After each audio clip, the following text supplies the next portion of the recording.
This hangout on air is live. I'll believe it. Here we go.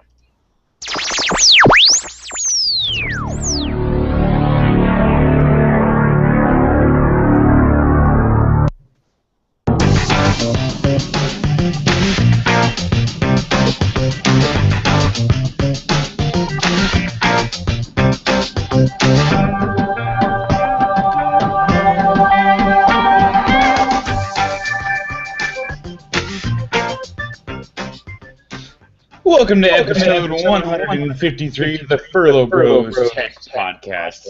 Today is September the 1st, 2014. I'm Master Daniel Furlo, and this is my completely clothed brother, James Furlo. Yes, I am completely clothed. Yes, I'm glad to hear that. Yeah, wait, hold on. Okay. Okay, there we go. Got my sound right. Cool. That was bad. Clothed. You know, also couldn't help. I can't turn this stupid. Hold up. Having technical difficulties here in the morning. Hey man, it's early. Just close the picture. It'll go away. My little the little tray wasn't coming out. So Oh, weird. I don't know what to do about that. Come on. You know, I couldn't help but notice that you weren't dancing to the music this morning. You know, that's because it's this morning. Yeah, Okay, I'm completely clothed too. I just that was good. That was more a reference to the evidently only topic in the tech news media. Actually, it's the cross section of 4 different stories this morning. It's pop culture, you know, little starlets. That was probably a demeaning term. Calling them little starlets. Tech media. I'd be a starlet if you gave me the chance.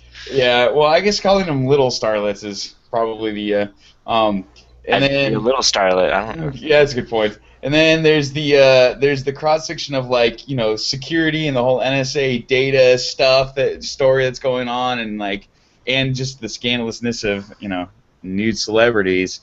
It's just like the perfect story for America right now. A bunch of celebrities getting all their pictures leaked, and it's funny. I have I feel awful for them, and that's about the extent of my interest, which is why I'm bringing it up during the show intro instead of my interest lasted as much as I saw the titles and went swipe next. Yeah, I don't know. I mean, so you know more than I do. Yeah, it's one of those things where, you know, I checked to make sure it wasn't Apple's fault, and because that's the first thing everybody jumped to, is that blaming iCloud. Somebody hacked iCloud, and everybody's going, probably not. Probably they just somehow stole everybody's, you know, these iCloud account passwords, and that's how they got in. It's not Apple's fault if the celebrities don't protect their password stuff, which it's not Apple's fault. I mean, well, they could require tougher passwords, okay? Yeah, that's true. Well, Apple's gonna come back and say, how about you use Keychain next time, and then you know, and that's why we're coming out with the fingerprint scanners. Boom, boom, boom, boom, boom. Damn, love it. But yeah, so anyways, I'm pumped for that, by the way. Yeah, I think totally unrelated, but it's related. Okay. I think I'm gonna sell my phone on Amazon. Mm-hmm. Because Lifehacker came out with a post that was like, here's where to trade in your phones. And they were specifically talking about the iPhone, but I'm pretty sure it works for all phones. Dude, Amazon gives you crazy money. Well, I mean, it's a gift card, but I mean, that's the equivalent of money. That is the equivalent of money. Amazon. It's nuts. Interesting. I'll have to check that out, because I was going to go with Gazelle, because, you know, they were smart. They got the email offer, like, oh, we'll lock you in until you get your new phone. But they're one of the lowest ones, so I'm like... Which is how they are able to give you that deal. Yeah. Yeah, that's interesting. I might check that out too. I do, evidently, I've had like 4 people come up to... So I did mention to you that I think I've decided I'm not going to buy the iPhone 6. No, you did not mention that to me. I'm not going to buy the iPhone 6. I am going to buy... Oh, wait, you did. Yeah, I did. I was going to say, this seems hey, can you turn on, like, do you have, like, a light on your desk or something? I'm talking to your shadow. One second, James. Do I have a light? Let me see. Yes. Walked into that one. Boom. Oh, that's beautiful. That's better. Yeah. You're a red silhouette. I love it. Well, It's actually your window. That's the problem. Yeah. Just get rid of your window. I wish, Can you do honestly, that? there are some mornings when I do occasionally get to sleep in, and I want to get rid of my window too, because it's annoying. When I Uh, back in the day when I graduated college and was living on my own, I my bedroom was also the t-shirt print shop, yeah, right. and there's a process there that is light sensitive, and so I totally blacked out with the help of multiple layers of trash bags. My windows, it was always dark. Yeah, that's the way to do it. Except I like the breathing, the breath of during the winter. It's not so bad, but anyways, what I was going to say is I've decided I'm not getting an iPhone 6. I'm instead going to get an Nexus 5. Wow, There look will at probably, you. and then after 30 days, I'm going to return it. Ah, that sounds more like you. I say, and then I'm going to get the. I haven't decided. I feel like I should do at least 3 phones again. I did that last year, but doing 2 Android phones and then an iPhone seems kind of lame. But what other phone would I try? Because I feel like BlackBerry. yeah, yeah. You know what? Go away. I'm done with the show.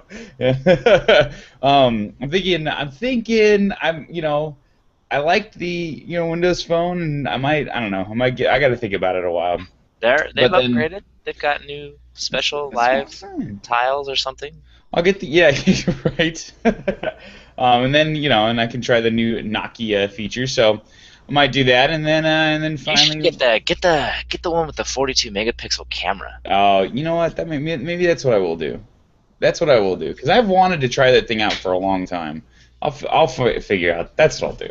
And then yeah, and then probably round it all out with the iPhone 5. But the cool part is that because I'm The iPhone 5. Wow, I man. mean the iPhone 6, whatever.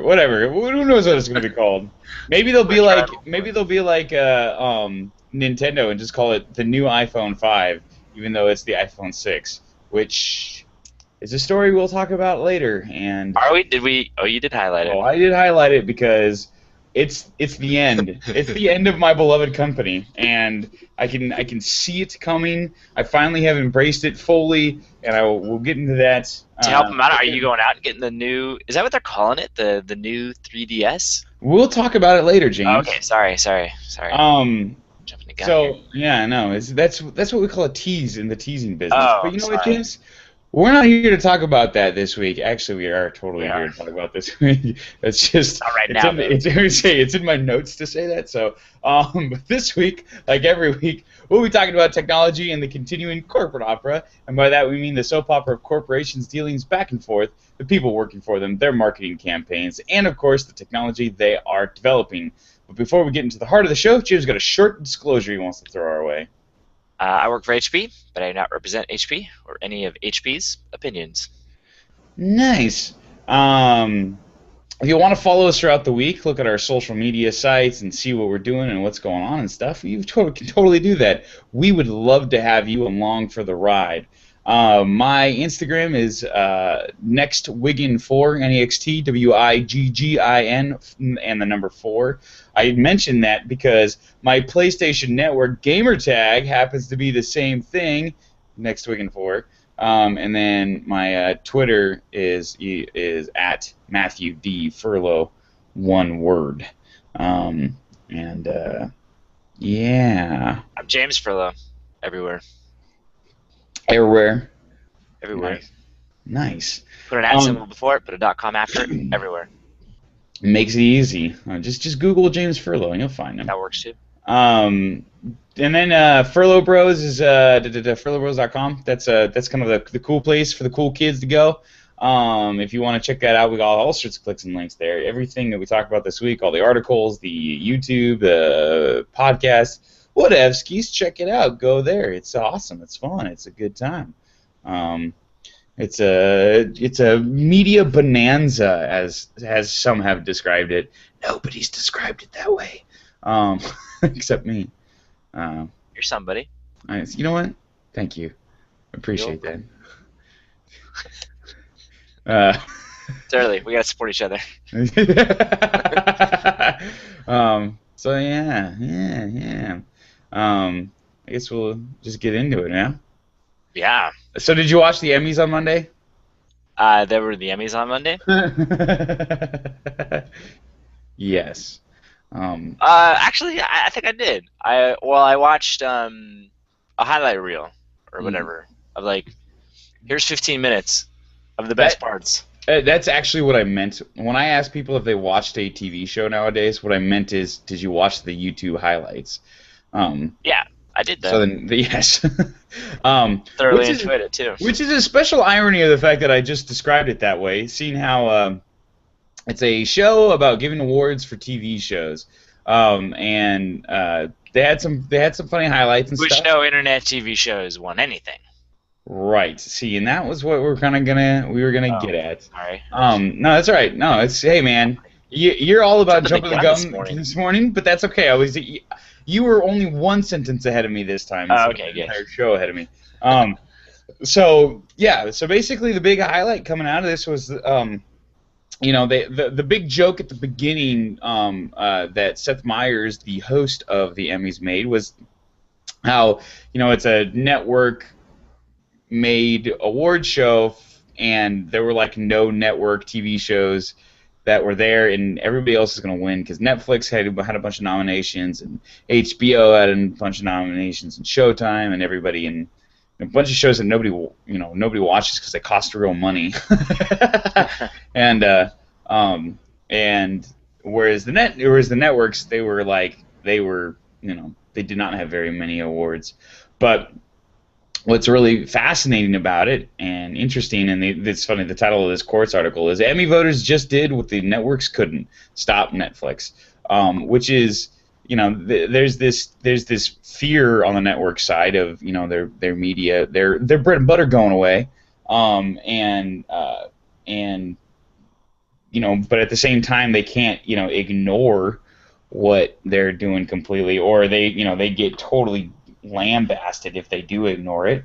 And so when it came down to the voting time, it's funny. I'm mixed on this because on one hand it's like, yeah, Kevin Spacey didn't win anything for House of Cards, and he probably should have. But he is also going toe to toe with the last season of Breaking Bad. Which, don't tell me about it. I'm in the middle of season 3 right now. Wow, are you loving it or what? It's okay. I hear season 4 is amazing. Okay. Sorry, that wasn't like a ringing endorsement. It's amazing. Yeah, no. I hear you gotta like get through it, and then once you're through it, you're like, that was amazing. Well, okay, I'll be totally honest with you, James. I'm going to start lowering your expectations a little bit, because by the time I was into season 3, I decided the show was amazing, and I loved it. So you might want to tap the brakes on your expectations of season 4 if you're not already loving season 3. Okay, fair enough. Thank you. I appreciate that. And Well, my problem is, there have been clear places where I'm like, you could have chosen not to do that. oh yeah. I realize that it's a TV show, and if you had chosen not to do that, it would be the end of the TV show. I get that, but I don't feel bad for you. Yeah. Well, yeah. So, We'll talk about it once you're done with the show. Okay. Okay. So, anyways. So, yeah, but, talking about Netflix and the different shows that they put out there, that, are arguably very good, and they're getting a big following, at the same time, it's like, I don't know. I guess I just thought it was interesting that this was viewed as such a referendum on Netflix and the networks and everybody, and I wonder if what everybody's kind of like walking around saying, oh, this is totally unfair that Netflix didn't win, and this is them protecting their little domain. I wonder if that's true versus the fact that and legitimately, I will acknowledge that there's a lot of politics that go into these award shows. It's not the best show that wins. It's a lot of, I'll vote for you I'll vote for you for this if you vote for me for that. And Peter Jackson. How are the winners chosen again? How is this one done? Oh, I think it's like the Academy where they're where it's weird. Well, it's weird. It's like it can be as few as like a few dozen people voting for particular categories of different stuff. It's not like the Academy where it's kind of a free for all where you get the entire Academy going, but it's and they build up these coalitions of people that all kind of vote together. Whereas this one, So it's sweet. like, yeah, it's and then you just There should be a lobby. game made about that. Yeah, right. Actually, I think it would be an interesting, a fascinating movie if you were to pick a movie and make a, Oh yes, a meta movie behind the scenes, the Academy Award. Oh yeah, and they should dramatize it to all of like they normally do for movies. mm-hmm, Dude, mm-hmm. that'd be awesome. Oh man. Oh, dude, And that's a you brilliant idea. and if you picked a You just movie, gave a brilliant idea. dang it, I'm too If it gets stupid. done, you could be like, I That was thought of me. that, and That that was was a me. brilliant idea. Yeah. Well, and Peter Jackson's famously said that the only reason that the second Lord of the Rings didn't win as many awards as it did is because he wasn't willing to work as hard to get it to win the awards that the first and third got. And because as far as he was concerned, he made 3 really great movies, and he spent as much energy winning awards for the first and third as he did making the movies. And then the second one, I think also arguably, because it was 3 years in a row, they wanted to keep their powder dry for the third one. Get a bunch of awards for the first one, get momentum going for the series, and then because to them, I wonder if Academy he Awards. thought like he wouldn't have to work as hard because he won a lot. Second movie was just as good, so if not better. It's like, so I got this, and then it turned out he didn't, and went, oh, I got to put in the work. Yeah, that possibly. That's But interesting. Oh, dude, I am like so stuck on that idea. That's a brilliant, amazing idea. thank you. I appreciate that. We're not going to talk about the other ideas this week that you and I have had that we didn't capitalize on and now somebody else is making money on because they're not as interesting as the rest of what's going on this week. But this is a feeling. This has been a theme for me. Wait, this did that week. happen? Yeah. Okay. I'll bring it up briefly. There's a Kickstarter Oh, campaign going on right now for for a Bluetooth-enabled plug that plugs into your car, into the computer brain thing that gives you all the diagnosis information, and it connects to an app. It's like a $50 little dongle. You just plug it into your car, and then you get constant information, and you no longer have to go to like a what's that thing called? A gas station.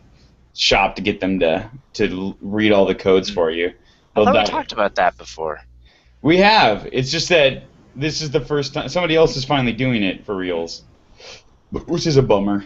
Well, it's not a bummer. It was a good idea. See, I knew it was a good idea. There you go. So yeah, I don't know. But I guess what I come back to is like I'm not trying to say that there isn't. I feel like too that couldn't be a serious movie. No. It would have to be like, I don't know why I'm thinking like Snatch off the top of my head style, but or maybe like Ocean's 11-esque, which Yeah. is, I don't know, which that would actually be appropriate because you have stars everywhere. Yeah. But anyways, Actually, that would be. Oh, man, that would be okay. That's good. We gotta find. Who do we call? yes, yeah. So. You got a friend, right? Kyle, doesn't he? Yeah. Right. Right. Yeah. You hear that, Kyle? Yeah. So yeah. I'll give it to me real quick about it. All right. Yo, what is this? He'll get it Oh my contextually. Like, I get it. Oh my gosh! So there was a wedding. Friends of our family got married, and so quite a few of our family members were at this wedding yesterday. And by 10:30, they were all rather drunk, and I started getting yos from Timmy, just yo, yo, yo, and I like yoed him back, and then I get more yos, and finally he called me, he goes, no. And drunkenly, he's like, I want you to yo yo yo me, yo yo yo. Wait, like, say that again. Say that last part. No. I want you. I want you to yo yo yo me, like yo yo yo. I was like, what are you talking? I was like, it's just a yo. He's like, no, it's yo yo yo. And so I like hit it like 3 times in a row like this, and they're like that. He's like, yeah. He goes, do it again, and like, because one of our uncles wanted to hear it saying yo, and oh my gosh, they were rather excited about the whole yo. Well, I enabled them last night, so. Nice. Oh yeah, we got into a little yo war. Oh man. We didn't stop at 3. That's awesome. And then I started sending them Yos with links to a picture of Yo. That's awesome. Um, so yeah, so this is a. How did I get onto this topic? But so, anyways, the whole idea of I don't know. I wonder if this is less a referendum on Netflix and their whole like oh they're not or yeah whoever the Emmys they're like they're keeping Netflix out so much as there's just still a really lot of great TV on cable channels, and Yeah, that's a good question because I mean, because clearly there's been some pushback, right? And um, how do I want to say it? Like, even the title, right, of this article on courts is Emmy voters just did something that the networks couldn't, which is stop Netflix. But it's this idea of I think everyone who watched it went, huh, that's weird that Netflix didn't win. Not because they think that Netflix is taking over, but because Netflix had genuinely good TV show offerings. yeah, And so the fact that they didn't win, it feels weird. It would have been one thing to be like, yeah, they just wasn't as good. Or at least had it been some sort of external measure and they didn't win, you go, huh, they must not be as good as we thought. Instead yeah, it's the opposite. We're all going, huh, we kind of thought they would have won. There must be something screwy about the system. yeah. Which And and I think there legitimately is, but it's not necessarily what everybody suspects, which is that Breaking Bad split its season into two different Emmy races, so that the first half of season 6 was part of the last year's Emmys, and the second half was part of the early one on this year's Emmys. And I think what happened was is you had and so that they got basically this was sort of like the show achievement awards is what they became, even though they were they're technically judging it on one episode of a TV series. And so because and it's so weird how they do the voting.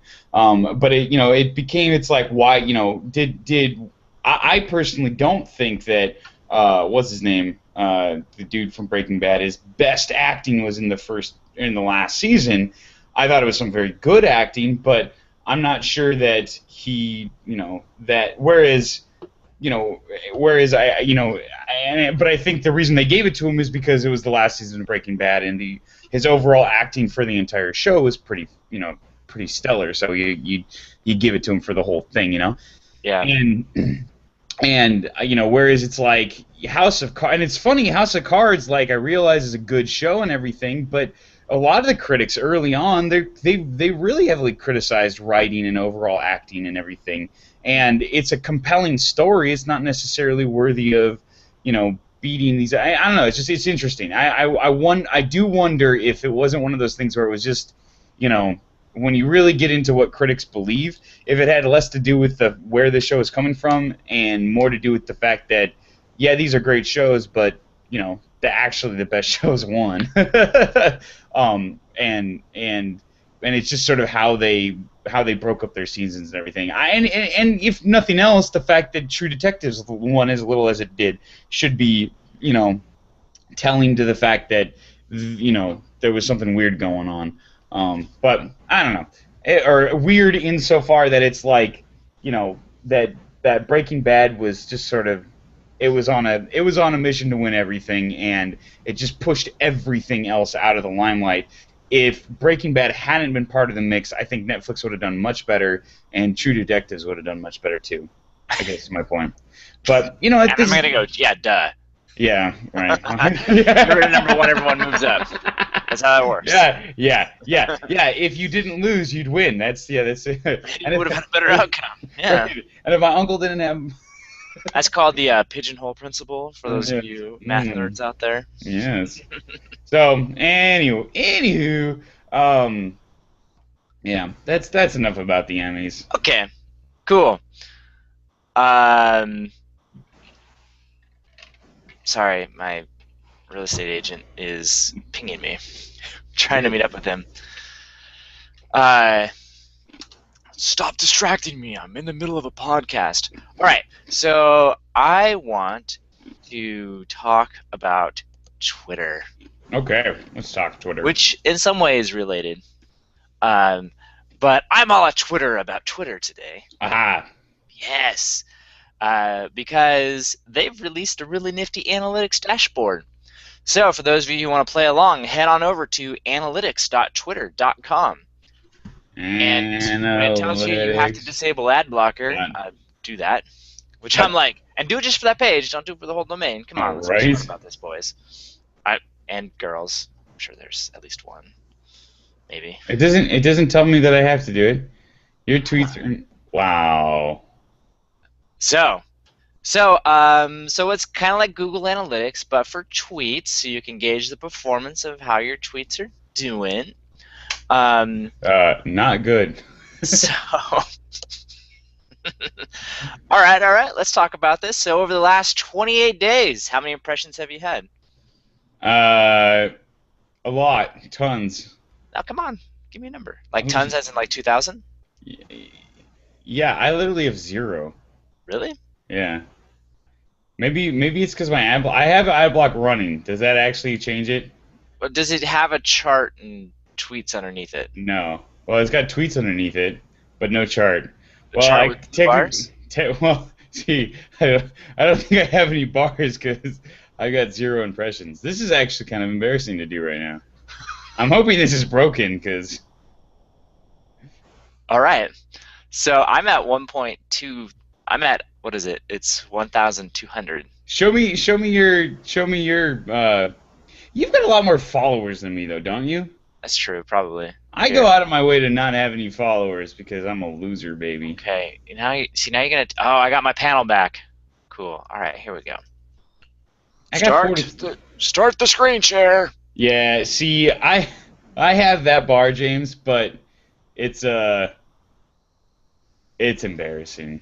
All right. So I need more. How many followers do you have? here, let's see here. Followers. Loading. I have 396 followers. Yes, as the last you have literally an order of magnitude more than I do. So this is cool. So 55% of them are interested in marketing, or they're how do I interpret this? This is the top 5 most unique interests of your followers. So marketing for 55, SEO, web design, real estate, and wine. Apparently, huh? Cool.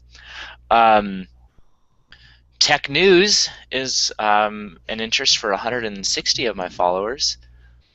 That's kind of cool. So it also can tell me. So we'll do followers right here. So most of them, 300 of my 396 are from the United States. 50 of those are from Oregon. California looks like it's barely winning. Wow, this popover thing is it's tied. And then I have a bunch of other. I've got 20 from Canada. How about that? Hmm. Hey there, hey, Canadians. I got most of them are from Portland, some San Francisco. I got a few in New York and Los Angeles. Very cool. Most of them are male, 75%. I feel like that should be true of most of them.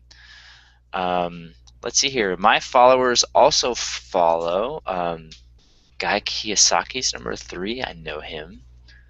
Very cool. So yeah, and my follower count has been pretty steady, it would appear. I wish I hadn't played along. All right. So what's interesting about let's go back to the tweets. So it'll show you your number of impressions, which doesn't mean necessarily people have actually read it. It's just your tweet happened to be in the timeline when they opened it, I think. I average, it looks like 42 per day, which I don't tweet that often, so I don't know how to fully think about that. See, this is what's interesting to me. I literally have zeros on all of my impressions. Does that mean that like all of it's entirely possible that I literally have a list full of followers who never open up their Twitter? Well, that's impossible because you tweet at me. You respond to some of this stuff. How do I have 0 impressions? I've got more engagements than I have impressions. This doesn't make any sense, James. More engagement than impressions. Yeah. What the heck? That's more. Okay, that makes me feel better about this. That makes me feel a lot better because up to that point I was feeling kind of bad. Number of users that saw the tweet on Twitter. Okay.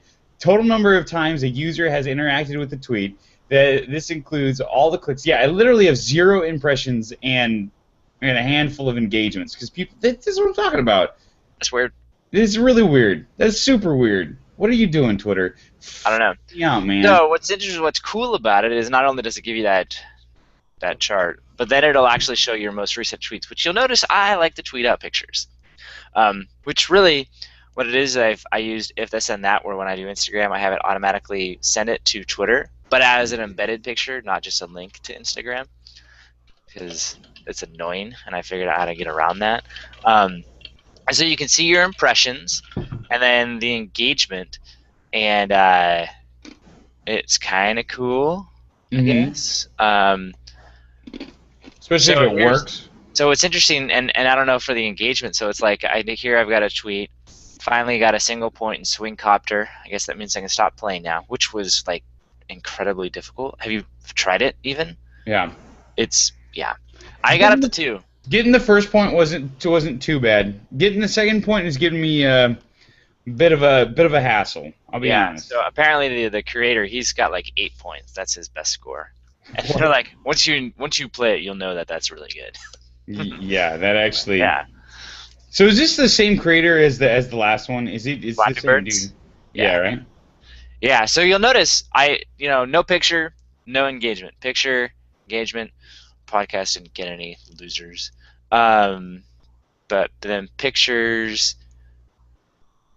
Podcast doesn't get a lot, which is interesting. I don't know. Maybe we're running into the same problem that I'm running into, which is their numbers are whack.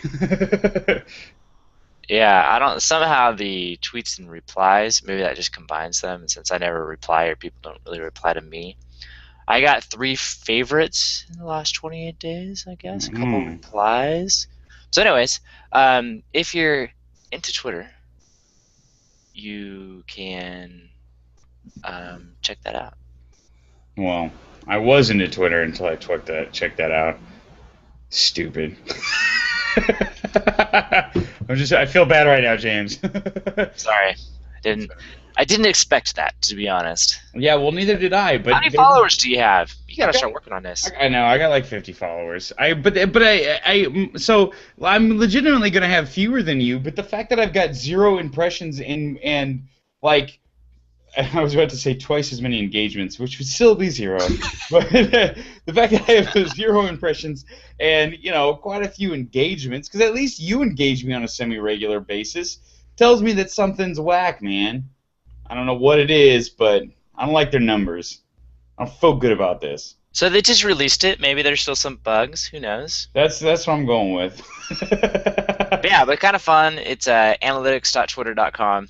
Pretty fun. I don't know. Data stats are always fun to look at, and now they've opened it up. Nice. And from now on, every single one of my tweets will have a picture. Right. What if you could do that by time of day? I didn't see that on there. But that would, anyways. Is it best to tweet on a Monday or a Tuesday? Do you do it in the morning or in the afternoon? Maybe that's the problem with podcast. I post everything at 8 a.m. to Twitter, and, so it's early morning stuff. Whereas the other stuff, they happen midday. When everybody's already trying to ignore, 8 a.m. in the morning. 8 a.m. on a Monday morning, they've got the enthusiasm of the new week. Oh, I'm totally going to get this done this week. And by noon, they've already given up, and it's time to. What if you could delay? Obviously, I want to post the podcast, but I wonder if I could delay a tweet using if this and that. Is that possible? I'm sure. I'm not sure. I don't have any idea. But it seems like it's... Let us know. Yeah. So there's some other news this week. Dude, summer's over, man. News is happening. Yeah, man. Dog days of summer are past. Yeah, we're all getting... Well, it's like, oh, we got to say something, but we can't say it next week, so let's get it out now. Right. Yeah, the next 2 weeks worth of news cycle are going to be filled up. So Amazon did something this week. Are you familiar with Twitch? I mean, it's been all up in the news, but do you have any idea what it is? So, from what I understand, It's essentially if you're playing a video game, you can stream what you're playing and then also record yourself talking or either whatever commenting, overlay it on top of it, Yeah, and then others watch you, right? pretty much. And yes, so Twitch it's been rumored that they're going to get bought. I Nice. Thank you. I sometimes I wonder if people realize that I do that sort of thing on purpose, where I complete. Yeah. All right. Good. They bought the service, or that Google was going to buy the service. Been the rumor mill. At the very least, that Twitch was going to get bought. Who Google was what the scuttlebutt was. But this week, big news came down, and it wasn't Google. It was our good friends run by Jeff Bezos at Amazon that took over the privilege of running the company. Oh yeah. Is that a surprise?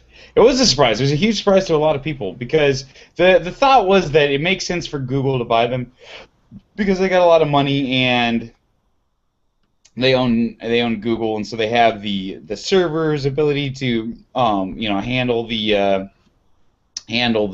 information stuff going back and forth. They've got a expanding empire of media and stuff. And I was just sort of and just the whole nature of what YouTube is, it kind of made sense for Twitch to get stitched into it because it's sort of similar. It's user created content uploaded and streamed from there, whereas Amazon doesn't really have a streaming site so much, or a streaming user media uploaded site. They're all about the their streaming media is TV shows and stuff that they're building in Amazon Prime, movies and music and whatnot. So, the thought was that this is a little bit outside of their, realm, what they do. Yeah. On the flip side, they're like the predominant server space for, Yeah, that'll be really convenient for Twitch. Yeah. I was gonna say, I mean, it's funny nowadays. Like, if you want really, really, really great server space, server serving stuff, your two big options are Google and Amazon, and HP is number 3. Yeah, totally. Not that I represent them or anything. Right. Yeah, it's just a fact. I mean, it's not even a. This is it's just informational. So yeah, it's interesting. It's really interesting because Twitch is I don't get Twitch. I'm gonna be totally honest. I mean, I get it in concept, and I get what it is. You don't get why people like it.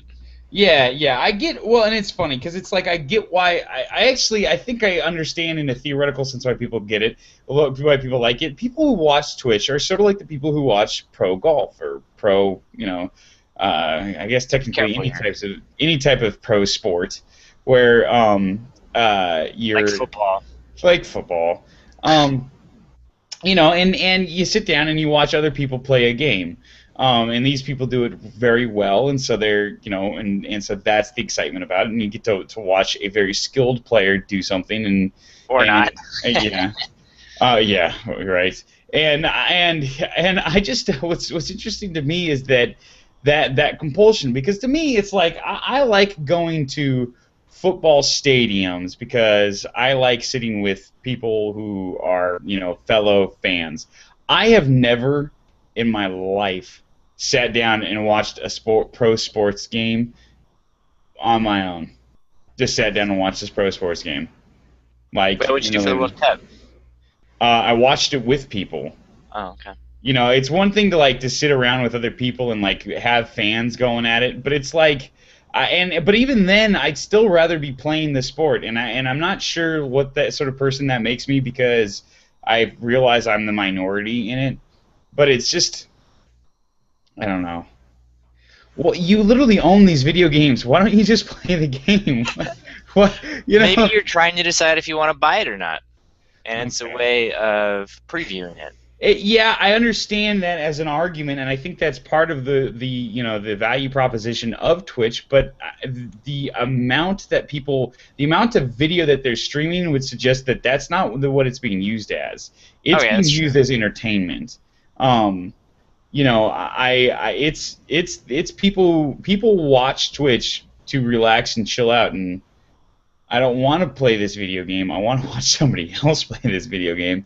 And I guess if you're trying to learn new skills and stuff and see how other people who are much better than you do it, okay, I guess there's some value in that. But again, the given how much people are watching it, the realization is that no, most people are just doing this for entertainment's sake. It's an entertainment platform. It's weird. The game is supposed to be the entertainment. This makes me feel really old, James. It makes me feel really old that I feel this way. Why can't you kids just go and play video games? Why do you have to be like this? But whatever. So the bigger question, I honestly I don't think I've ever watched it. Yeah, well, At least knowingly, I might have, but I wasn't like ever like, oh, let me go to Twitch and see what's playing. yeah, I might have watched a recording of like, check out this amazing shot that someone did, and it was probably recorded on Twitch, and I just didn't know it yeah. because I've watched a few of those stuff. But Yeah, and I like those YouTube videos where you get like a 30-second, wow, this is amazing, shots. yeah, But whatever. Whatever. yeah, So, that was Twitch involved in that one that Tiger Woods Pro Golf one. which one was that one? There was the Tiger. They made a oh, it was so awesome. Yeah. Where the guys, I don't know if it was or not. I can't remember, but essentially they found a glitch in his golf game where the ball would land on the top of the water, and they could take a shot. He'd be standing on top of the water, Yeah. Jesus style, and shoot. And I can't. I think he made it too, right? It's Tiger Woods '09, and and it's a YouTube video, and it's and basically it shows the YouTube video of him standing on water taking the chip shot, and then it goes back to it, and the tag is 11/8/25. You seem to think your Jesus shot video was a glitch in the game, and then they show a video of the ball. Yeah, this was landing on the EA, lily right? pad. Who did this commercial? Yeah, and Tiger Woods walking out. Tiger Woods walking out, looking at the water. He takes his shoes off, and and then puts his golf gloves on, still standing on the edge of the water, just like right on the water. And then all of a sudden he gets his foot wet, and then he steps down and starts walking out on top of the water.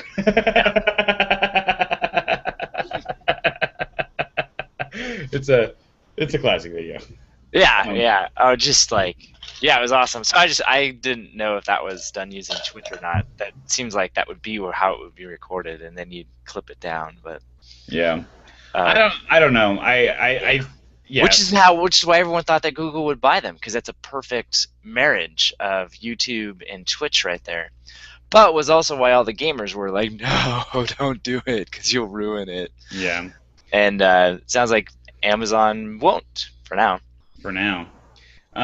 Yeah, so I don't know. They paid nearly $1 billion, and I actually think it makes sense for Amazon because Amazon, like we were saying, they've got the server backend to be able to do this sort of thing, to handle it. It makes a lot of sense, and I think it also puts them into the place of, they can't just open up a video sharing service and compete with YouTube.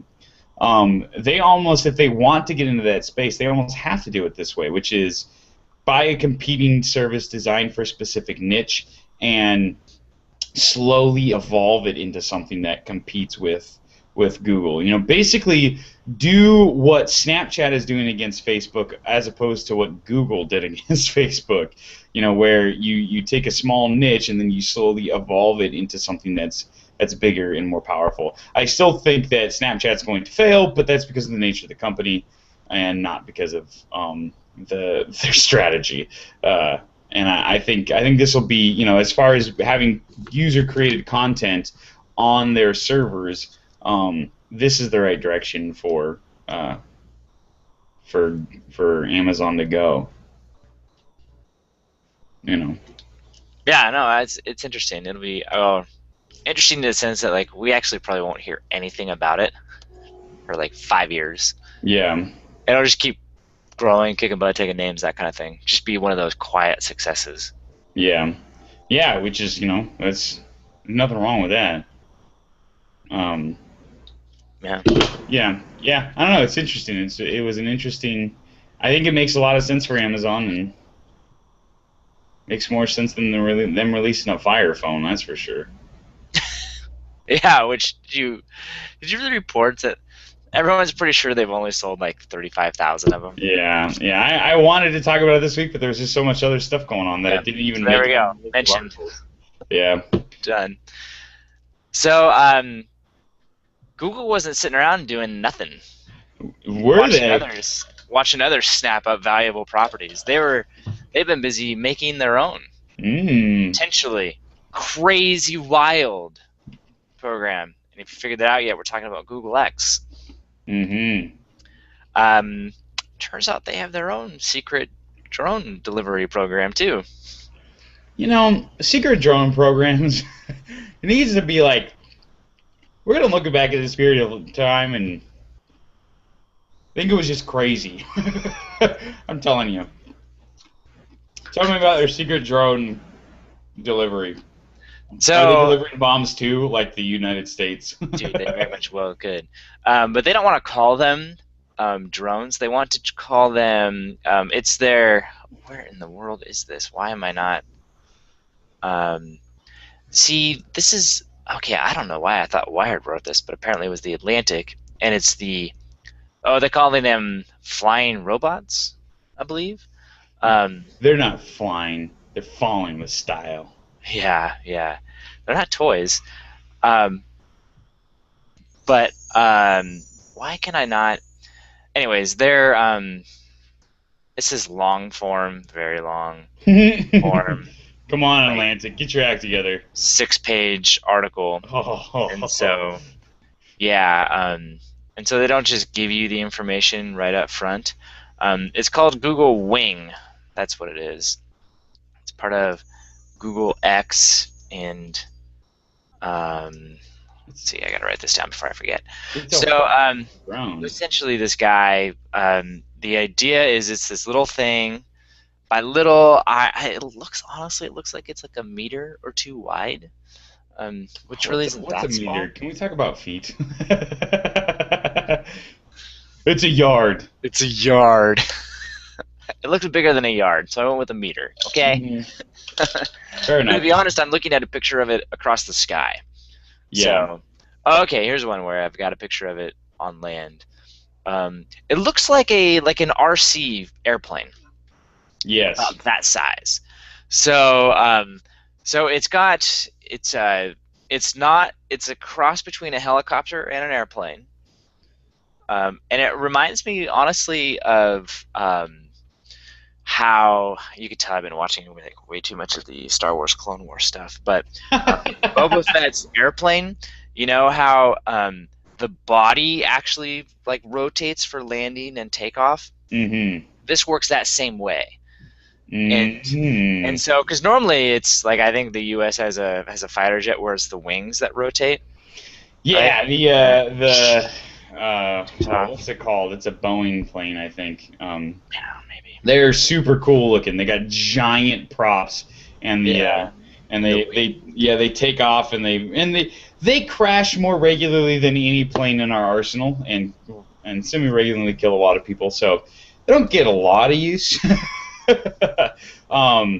But they're very, very cool because they can take off and land in a single place. Whereas this one, it looks like it lands. It looks like it lands on its back, and then I've not actually seen them fly, which I keep looking for video of the transition. So what is this? So I've got this video here. It's them dropping the package. Oh, lame. So, yeah, so I'll describe that for you. So what it'll do is it will then, so it'll take off, and it looks like it's similar to how it actually looks when it'll take off vertically, like kind of like a rocket would. And then when it gets to its height, it'll rotate its body and fly because that's efficient. And then when it gets to where it is, it'll rotate back, hover, drop the payload via, like a line, and then set it down on the ground, zip it back up, rotate, fly off. And that's how it works. And they talk about how there's all sorts of sensors in there to get rid of false positives on whether or not the packages actually hit the ground or not. And they were saying that they even have an entire like, I don't want to, like, setup. I'm thinking like call center type thing, but they're not for taking calls. They're for manually taking control of the wing vehicle. Yeah. And so they can then say, it'll ping them and be like, I don't know what to do here. They can manually take over. Bring it out, man. Yeah, help me. And drop the package, and then say, okay, now you're good. Continue on. Which they're like, that's exactly how they're doing it with the driving car stuff. And apparently that's exactly what they did with Google Maps, where if something didn't make sense, they had just an entire, I want to say, like, cadre of people. Is that inappropriate? Cadre. Is that with a QU or a cadre? I think it's CUA. Cadre. Cadre. Cadre. Is that? Are you looking it up right now? Is that I'm helping you out. Define cadre. CADRE. A small group of people specially trained for a particular purpose or profession. A small cadre of scientists, and a CADRE. So I think I was using it right, other than the small part. Whatever the big equivalent of that word is. Yeah. Okay. But specifically trained to do a task. Yeah. And it's to, like for Google Maps, was to actually, like, fix the roads and make them correct. And if it was really complicated because they couldn't even figure it out from satellite imagery, they'd get someone over there to look at it. Go and be like, oh, here's how it works. And so they're like, their philosophy, it's very interesting. Thank goodness they're close to San Francisco, because I'm sure they had to do that a lot. Yeah. But their philosophy is like, they don't necessarily, it doesn't have to be 100% autonomous. But if they can get 90% of it done, and then they just use humans for the tricky parts, they're like, we're okay with that. That's okay, because once we learn that one thing, we can then program it in, and now we're at 91%. Yeah, and I mean, and it's effectively the United States government does the same thing with our drones, where it's like, we do the drones do the easy part, getting the bomb right to the dude, and then the human being does the tricky part of, do I kill this person or not? Which can be tricky. And depending on what part of the country you're in, or the world you're in, what country you're in, the answer is yes. Yes, we are going to kill you. Oh, that's dark. So on that note, their purposes are not quite so sinister or dark. Instead, the whole program started out of a question, kind of related to the sharing economy. Is kind of where they ultimately landed. It was what if you didn't have to carry things with you? It just, when you needed it, you just had to wait a couple minutes and it would be there.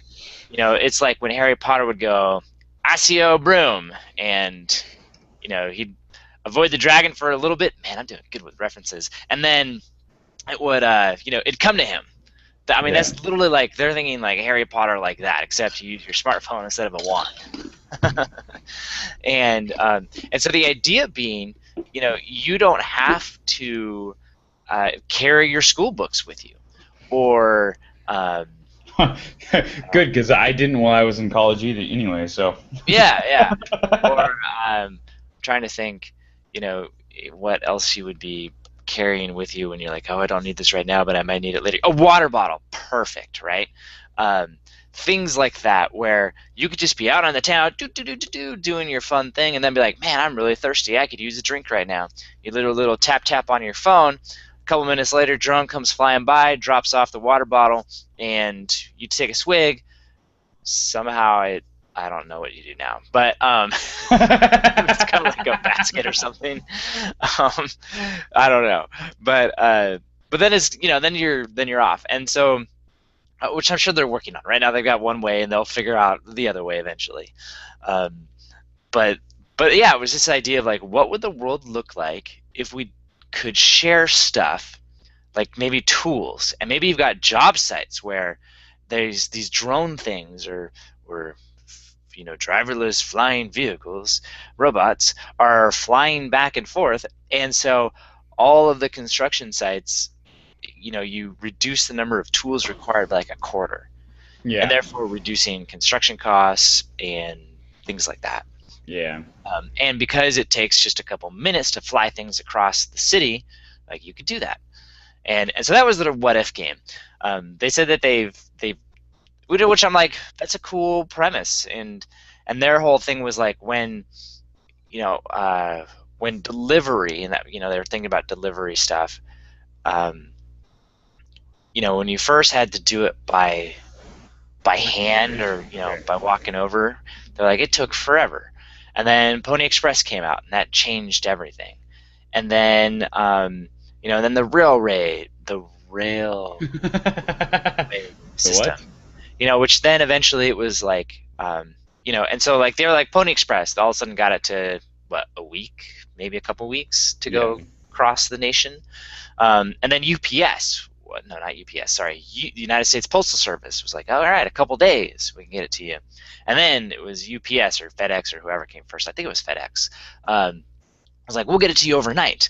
And which I still love the fact that he came up with that business plan and idea and submitted it to his business school, and his teacher gave him like a C because he didn't think it was a good business idea. Yeah, well, I mean, take the C, I guess. That worked That's out. that's like the dude who designed the flag for the current 50 states, and he did it as a project during high school and got a C on it. And when it got ratified and actually became the flag that was used as the 50 states, his design that he submitted to the U.S. he went back to his teacher with the paper where he got a C and was like, "Look, I told you this was a good project. I want an A." It's like he's like 50. His teacher's like, "Fine, here's an A." What is what are the high school guys I say? They go, oh, bitter much? Yeah, right. Oh, hey, but you know what? I get it. Oh I get yeah, it. no, yeah, I've got my own. I don't quite have that ending, but I've got my own. Actually, no, I do have that, where that totally happened to me in high school, where um, we were uh, we were debating like gun policy in schools, or like how to get students to not kill each other or something. I don't totally remember, a noble but goal. yeah, yeah. But it was a practice debates, and I came out with an idea, and I was like, you know what we should do? Let's bring dead bodies into the school, and let's let people see what happens when you kill someone. Oh, And I remember you talking about that. yeah, yeah, and I was like, this is a great idea, and A little macabre, but effective. yeah, and my teacher was like, no, that's horrible. No, that's not a good idea, and did not give me a good grade. And then it was serious. It was like 2 months later, they were doing this whole drunk driving like thing. Yeah. They try to get students to stop drunk driving. So they literally brought in a huge car wreck and did a play. I don't know. It doesn't feel like the right word to say for it. A skit. That also doesn't. I see. A play seems a little more appropriate. A drama. There you go. Yeah. Of like what happens the moment after the accident. Yeah. So we're all like on these bleachers, they're out on the field, and the cars are all wrangled and wrecked, and they use actual students from the school to Yeah. do it. And so they had, the police come, and the fire department, and the paramedics that are pulling out dead bodies and declaring people dead, and we're all watching it, and then we got to go back and talk about it. Yeah, And and then- I was like, wow, apparently I did have a good idea, huh? Take that. He said, Yeah. great, but I felt good in my heart about it. That's sweet. This is kind of off topic, but they did that. They did that every couple of years because it's rather expensive, and they only do it at a few select schools, and then they make a video of it and Yeah, yeah. they show it. So we happened to be we went to the rich people's school, so they did it at our school semi regularly. We also had like horrible drug problems and alcohol problems, which I think is the other reason why they picked us. But my senior year they did that as well, and like they do like the whole thing of like the students who quote die during the drama, like they do a big school wide assembly at the end of the day where they do a funeral, and the Oh kid my is like gosh. the kid is in a casket, and Yes. they talk to you about all like the different like it's a mad Mothers Against Drunk Driving Association thing, and they get really into like the whole like trying to talk to you about don't drink and drive, blah blah blah, and like it's totally legit. That morning I walked into class and one of my friends sat down. This is before we know what's going to happen because they don't tell you ahead of time. And one of my friends goes, "Hey, I just want to let you know that one of our friends, this girl that had been friends with us for throughout most of high school, had a pretty severe case of type 1 diabetes and had passed away the night before." And then a Grim Reaper walked into our room, and for this whole like dramatization of like, that was how they picked the students who were going to be part of the drama. Would early in the morning they'd have this person dressed as a Grim Reaper walk in and just grab random students, and as a Whoa. senior they were grabbing seniors from my room, and it was just like it was one of those like I couldn't take it seriously all day because I was just like, one of my friends just died, like actually just died. You guys are a bunch of pricks. I hate all of you. Like, I was rather distraught because of the whole experience. I'm not sure I took away the same same emotions that were quite intended, but hey, it's not perfect. I think it helped to keep a couple kids from getting killed, so that's good. But it's weird. Like I said, it's an extreme tactic. It doesn't necessarily always work exactly as you would plan. But that's neither here nor there. Yeah, and um, How did we yeah. get here? So that was FedEx flag, Google drones. Google drones. So I don't remember how those two connected, but And this something brings to us do with back. FedEx. Oh yeah, I remember now. Okay. So the idea was, FedEx took it to overnight deliveries, Yeah. and their whole thing was like that changes everything. And then they said, what if we could get it to even faster? Like, Google is now experimenting with same day delivery. Amazon's experimenting with same day delivery. They're like, what if we could do another 10x improvement, which is the whole point of Google X, and get it to like within minutes? What would that change? And so that would kind of dovetailed with we could share stuff because it wouldn't take very long to get it. And so, yeah, pretty fascinating idea. They talked about some of the stuff that they tried. Like one of them, they're like, yeah, we tried to drop stuff via parachute, like Hunger Games style. Like it just doesn't work like it does in the movies, so we had to move on. But I'm kind of, there's part of it's like, dude, that's awesome. That they're like, yeah, it just sounds like fun. I don't know. Let's shoot out of a cannon, which they said they tried that too. That didn't work. And I'm just like, dude, that's sweet. I've got a crazy idea, and let's build it and see what happens. Yeah. And it just sounds cool. I guess apparently they borrowed this guy for 2 years. I can't remember the school. I feel like it's like MIT or something awesome like that, where he was into like drone. Yeah, it was MIT, into drone type autonomous vehicle stuff. But it was interesting. They were saying that he would not have been like first on the list of like, oh yeah, they hired him for 2 years to run this program, and now his stint is done. He's going back to MIT, and that was always part of the deal. So there's a new guy taking over, and that's part of the reason why they're like, okay, we're ready to talk about where we're at. So we Yeah. have a milestone in terms of people. And so, but they were saying that, on first blush, like, why did you pick him to help? And he was even like, why did you pick me? And it turns out that he worked with what's that? It's like Thurin or something, who is the driverless vehicle like head honcho. Mm, He's done tons of stuff with remote systems, and he like worked with him for a while. Like, yeah, it's good to know. Good people. yeah, That's what yeah, I'm yeah, saying. yeah. What is it? What's the age old adage? It's not what you know. It's It's who, who you know. You it's know. true. It's true. Apparently. So Network effect. I gotta know better people. No, I know awesome people. Yeah, I know. yeah. I'm not complaining at all. But yeah, so they I'm gonna complain. I need to know better people. here, Alright. let me Timbo Dean real quick. Right. Yeah. so so Google is getting into the game. They're doing all of this in Australia, by the way, not in the United States, because the United States hates this stuff unless you're the government. And which is whatever. I think part of their hope is that they'll prove it that it's wow. Some cat's getting upset. Right. They'll prove it in Australia, prove its value, show it works, and the United States will want nothing more than to bring it over because it's awesome. Yeah, I don't know. I've read You live enough in people. California, so maybe not there, but Oregon be all over that.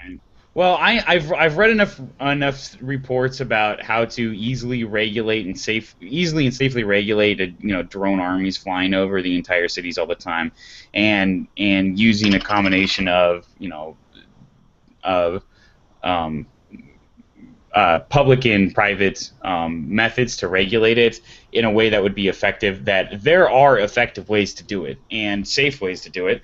And would it be super easy? No, but it doesn't have to be. It just has to be doable. And if there's a financial reason to do it, which I think there clearly is, we'll figure out how to get it done. What bothers me is that Dude, I hope that Winco takes this up. Dude, that would be so sweet. That would be cool. My problem is that there's the problem that we're running into is that the government is saying no, no, no, no, no, no, you can't do that because it gives them a distinct tactical advantage. And for a very long, for the last 10 years, it's been something that only the government could afford to do. And as things get smaller and it gets cheaper, it's becoming something that that we can do in the private sector. And I don't know. I mean, I think it's unreasonable the limitations that are being put on it right now on this entire field, and I don't think it's being done strictly for safety reasons. I think it's I would agree. And that makes me wonder if even if they prove it out in a different country, how long will it take to show up over here? And I think the answer is a long time. But whatevs. All right, Debbie Downer. Yeah, sorry. I'm optimistic. I just think we'll have driving cars before we have drones, even though I think drones are obviously demonstrably easier than driving cars because the army has an army of drones and yet no automated cars. So, I whatever. Doesn't matter. That's a good point, actually. Yeah. Let me use proof. So yeah. So moving to things that are really cool. So obviously, I think coming up here in the next couple of weeks, there's gonna be some announcements. One, right? When is it happening? What's the day? The 9th? What is that? A Thursday? It's a week from tomorrow. It's 8 days from now. Yeah. So man, I'm so pumped! Oh, I'm excited. Right? I know it's man, super. I'm such a fanboy. I try to hide it. No. Yeah. Not next week. Oh, we're gonna have to do a whole podcast the day before, or 2 days before. That's all right. We'll have piles of rumors to talk about. We'll do our annual pre-iPhone prediction show where I say it's going to be the coolest thing that's ever happened. It's going to be the salvation of the world, and you're going to say maybe we should temper our expectations and just expect the bare minimum, and then you'll turn out to be right, and I'll hate Apple for it works. 5 minutes. Dude, by the way, I totally had a thought like 2 months ago too. I was like, man, I don't do this, and so I didn't, but I was like, I should just buy 100 shares of Apple right now. And I don't have the money to do that, but that was my thought. And because at the time it was trading at like $80 a share, Oh, $88 or something like that. And I just had that thought because I was like, dude, the fever pitch is gonna hit high. And then I was like, and then Monday afternoon or morning or whatever it is, about sell them all, yeah, sell it off, don't worry about it, and then buy the rest of them Wednesday morning yeah, at a discount. that's true. Because and the stock price is just slowly but surely gone up, and I'm Yeah, like, oh, dude, I'm calling it right now. Crash is coming that Tuesday afternoon, Wednesday yeah. morning. Buy them all Especially, back at a discount especially with all the rumors that are going on, because there's no way they're going to release two phones in a watch. There's no way. It's just not going to happen. And with NFC, by the way. with We're getting the NFC, show ahead of ourselves. Come on. yeah. Sorry. Okay. Sorry. So speaking of NFC, so we here at the Furlo Bros Tech Podcast have long believed that Apple doesn't need NFC because they have Bluetooth LE, and one of the fundamental underpinning Tenants. tenants, yeah. Is that? I don't know what you're gonna say, but Oh, that that seems like they the right word. yeah, that was the word I was looking for. What did I say? I don't know. You hadn't yet. I cut you off. Oh yeah, one of the fundamental tenets of our show is that they don't need NFC. Apple doesn't need NFC because they have Bluetooth LE and it works effectively the same. But with a bigger range, and so, um, but one of the underpinning technologies that's required is the iBeacon system. It's this idea that you have these little Bluetooth things that aren't iPhones, but they send out a constant signal that the iPhone picks up, and the iPhone when it sees it will connect to it, and then they can start passing information back and forth, like location data, and sales data, and advertising data, and locally informative data. But most importantly, they could also connect you to some sort of a payment system, theoretically. And so the idea is that you don't need a NFC chip in order to prove the iPhone is present. You need an iBeacon. One of the dilemmas that as the iBeacons have been launched, though, is that they have a Bluetooth LE chip on board, and that requires a bit of electricity to run. And so they're selling these devices that have like super long battery lives, like year-long battery life or couple-month battery life, depending on what model you get and who's making it. But they still have the dilemma of occasionally you got to recharge the batteries, which is not something that everybody loves. So this company. Yeah, believe me, I've got enough residents who don't change the batteries on their fire alarms and just unplug them and don't use them instead of letting me know. Yeah. It's a thing. Yeah. So this company called Affinity, not Infinity, because I'm assuming that if it was spelled correctly, I think it's correctly pronounced iFinity. Affinity, iFinity. not Affinity, Affinity, Affinity, iFinity. Like iFinity. iPhone. Yeah, I get you. iFinity. And they just didn't do the lowercase I because they really would have gotten in trouble. Yeah, they the camel caps. Yeah, so iFinity, they're a Polish startup. They came up with a clever idea, which was to say, hey, there's all these radio waves in the world that passing electricity or passing energetic magnetic waves, and we've got an antenna inside of our thing. Maybe if we use an antenna to pick up power, we could turn this into a everlasting iBeacon, and they did. And so it's pretty cool. So they developed the batteryless beacon tech that uses ambient electromagnetic waves. It's called Air Beacon, and it's currently in its testing phase. And I don't know, it's really cool. I get excited about this sort of thing because it's number one, it's wireless charging technology is effectively what it is. And it's something that I'm a big believer in. I think it's gonna, this is the direction that we're gonna go for a lot of this power stuff, is just sort of picking up ambient electricity, and that's exactly what they're doing here.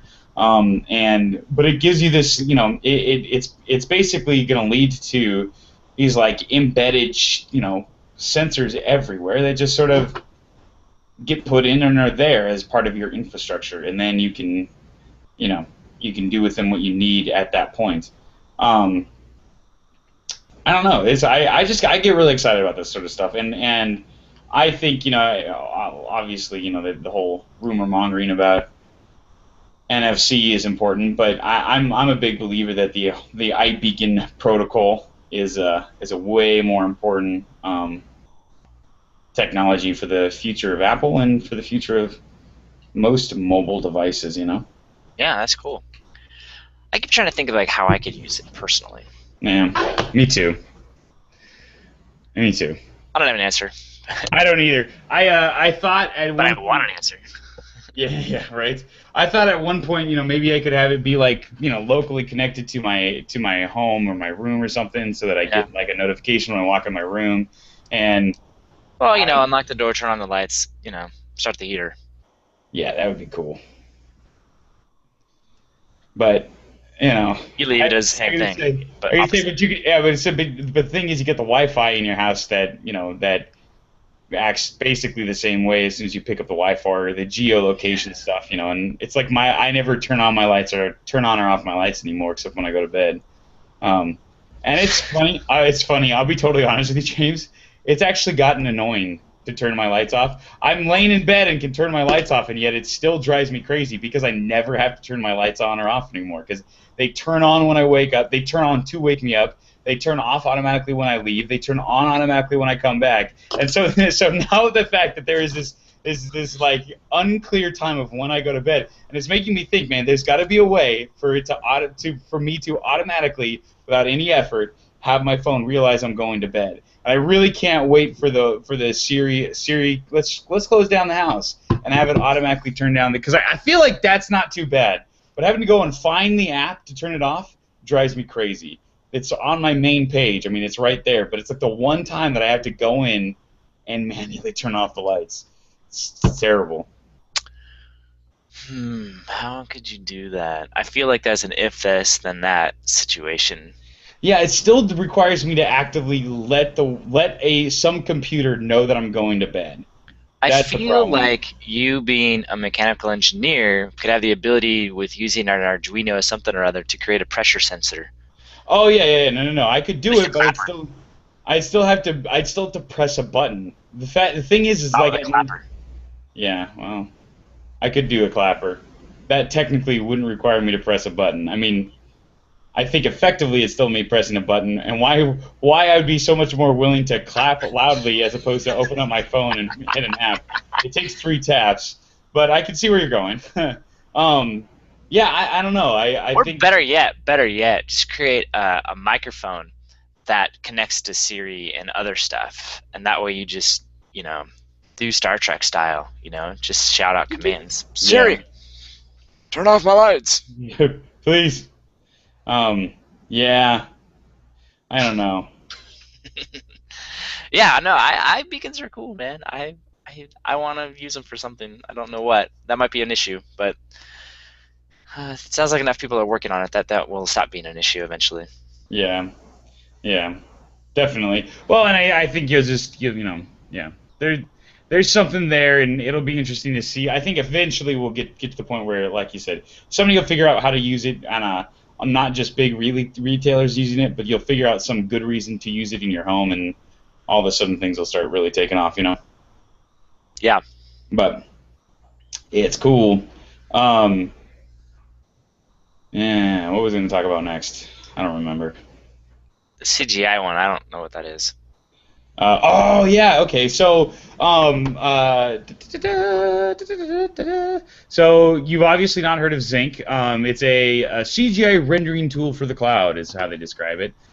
So while Google was off buying, or Amazon was off buying Twitch, Google bought Zinc.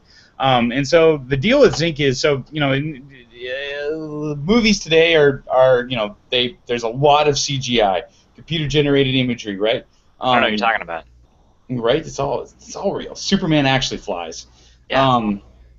And so basically what happens is you for the longest time, what would happen is a company like Industrial Light and Magic would write these programs that allowed them to build 3D computer generated effects, and then they would buy a bunch of servers, and they'd build their own server farm to render the actual final image. And this was something that Industrial Light and Magic was doing. This was something that companies like Pixar were doing, and all the different movie studios had their own server farms for whatever technologies that they were building, right? Yeah, and to quickly build and animate these things. Well, it's one of those things where as time goes on, companies like you know, there's just kind of like story in the backdrop that's been going on over the past couple of months. It's becoming a bigger and bigger idea that we've hit this tipping point where it is now way cheaper to do storage, to do processing, to use the leverage of larger servers farms than do it yourself. For a long time, it was always viewed of you'd have your own, like big companies like Genentech would have their own server cloud. They do everything in house, and then because it was cheaper to do it in house, because they had the capital expense to pay for it, and so the operating expense over time, the ROI would be less. Well, now you've crossed this threshold that they use Bezos law is what they call it, and I think unsurprisingly, Bezos is sort of the one driving us in this direction, as the law is named after him. But it's this idea of it becomes cheaper to do things in the cloud, and so Google realizing that hey, this is awesome. They bought Zinc, which is a software platform for doing these rendering these effects. And it's kind of a big deal. The technology was used to render effects in movies like Star Trek, Into the Darkness, and Looper, for example. So big name, Hollywood movies. Looper, not so much. Star Trek Into the Darkness, definitely. But it's basically you get these companies, and locally they'll design these 3D things, and they'll do the animations, and they'll put the textures in and everything, and then you send it to Google, and it'll crank out the final stuff for you, and you upload Nice. high resolution stuff. Yeah, it's cool, and they and since these are time consuming processes, it's something that Google is definitely good for. But yeah, I don't know. It's interesting to see us moving in this direction, and I think it's something that you'll see more and more and more of until HP launches their new cool server architecture. But I think that's the only. Exactly. Yeah.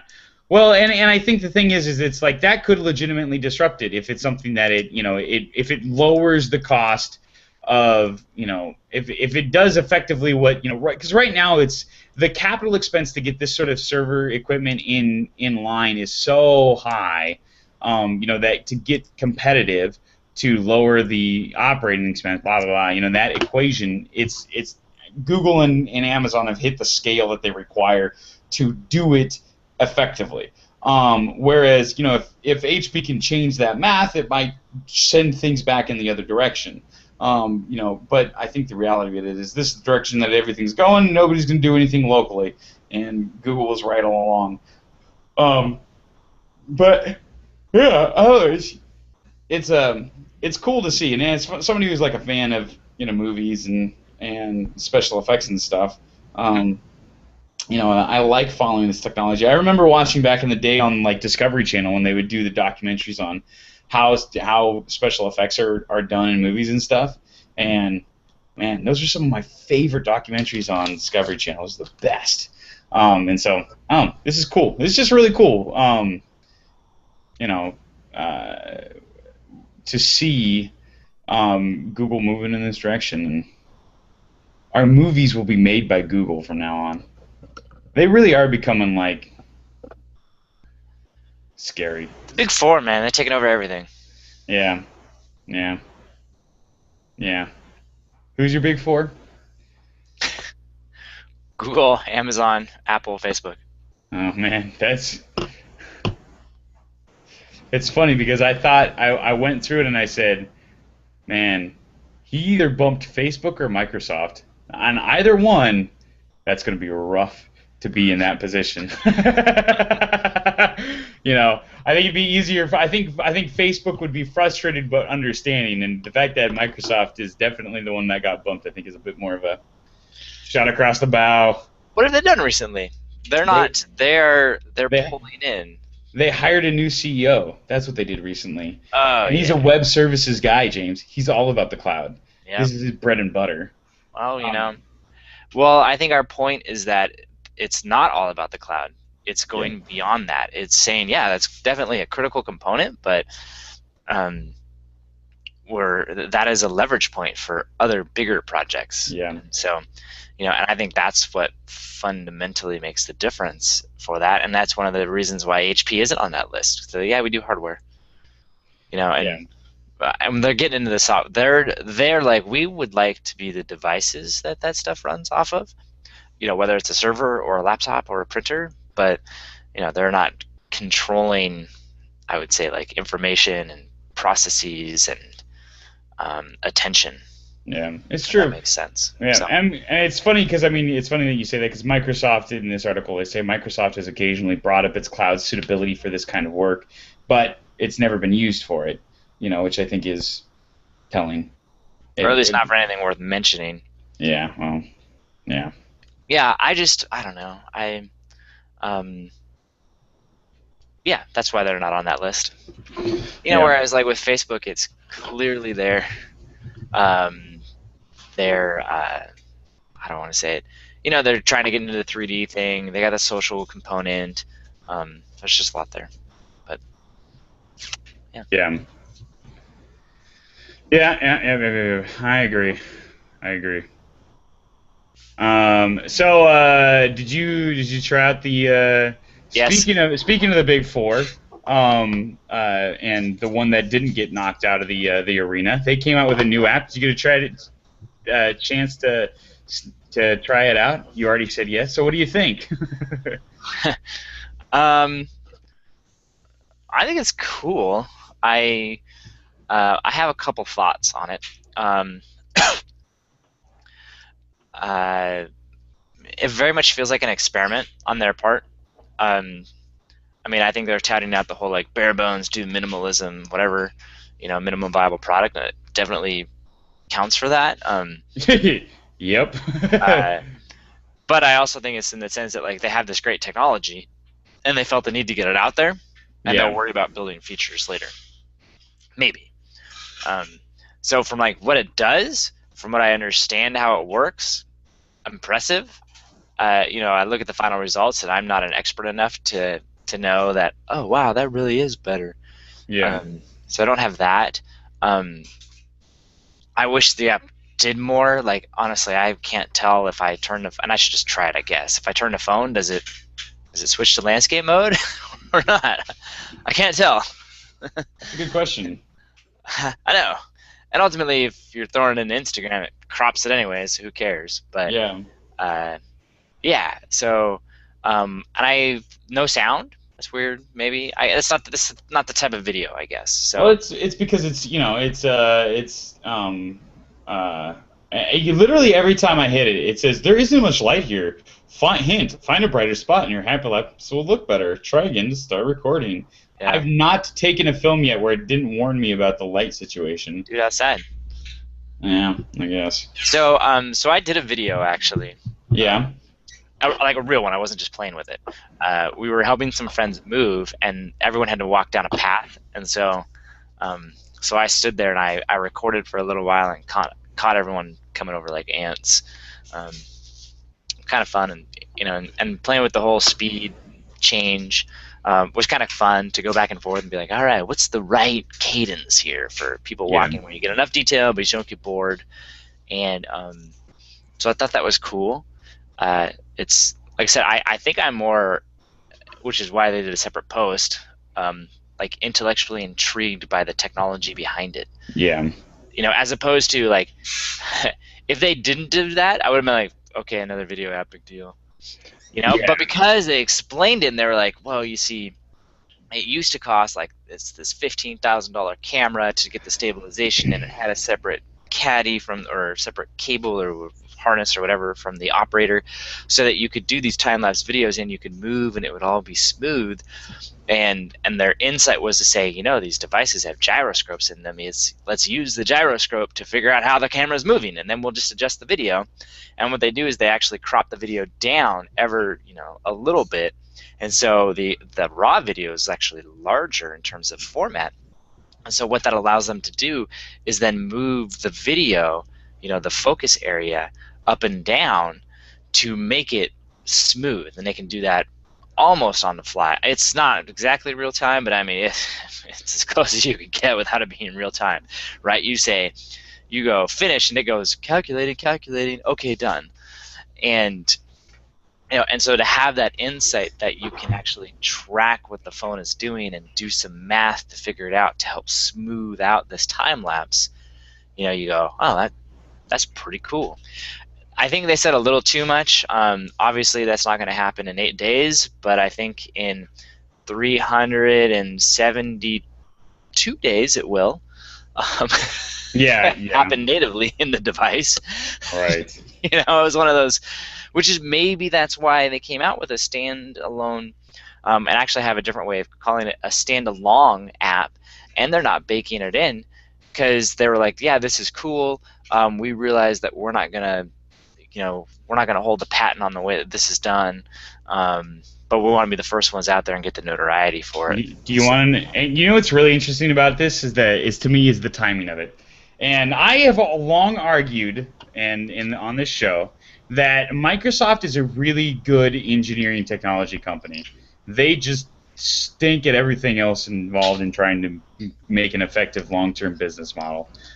They've got some really smart people working there, and the reason why I mentioned this is because there was a Gizmodo article on the 10th of August, so just like 2-3 weeks ago, where Microsoft talked about a research project they were working on, and it's a project that makes shaky time-lapse video watchable, is what this thing is. Which, if you've been listening for the last 2 or 3 minutes, you'd realize it sounds similar. But they were announcing this like 3 weeks beforehand. And what's really crazy about it is when you watch the video, they'll show you the input video, and it's all crazy shaky and everything. And then they have the sped up time-lapse video. And because the whole idea was like you do a time-lapse of somebody, like they'd be on a mountain bike and they'd have the camera on their head. And so it'd be really shaky and it'd be hard to watch in time-lapse. And you wouldn't really get a sense of what was going on because things are moving so fast, and there's so little detail. And so what they would actually do is they went so far as to use those images, do a bunch of rendering to build these like 3D paths, and then only grab images that are on the right, are looking at the right place, and then do further stabilization and centering stuff and making composite images. I mean, it's really impressive rendering that they're doing, and they create these beautiful time-lapse videos that were just unbelievably, way beyond what Instagram is able to do. Because Instagram, it's all like it'll stabilize things within a small frame, and if you're shaking it a lot, there's nothing it can do about it. Whereas Microsoft can do stuff about that. I mean, it's really impressive. But the great part about it is they have text talking, labeling when you have input video versus their stabilized video. And guess what they call their stabilized video?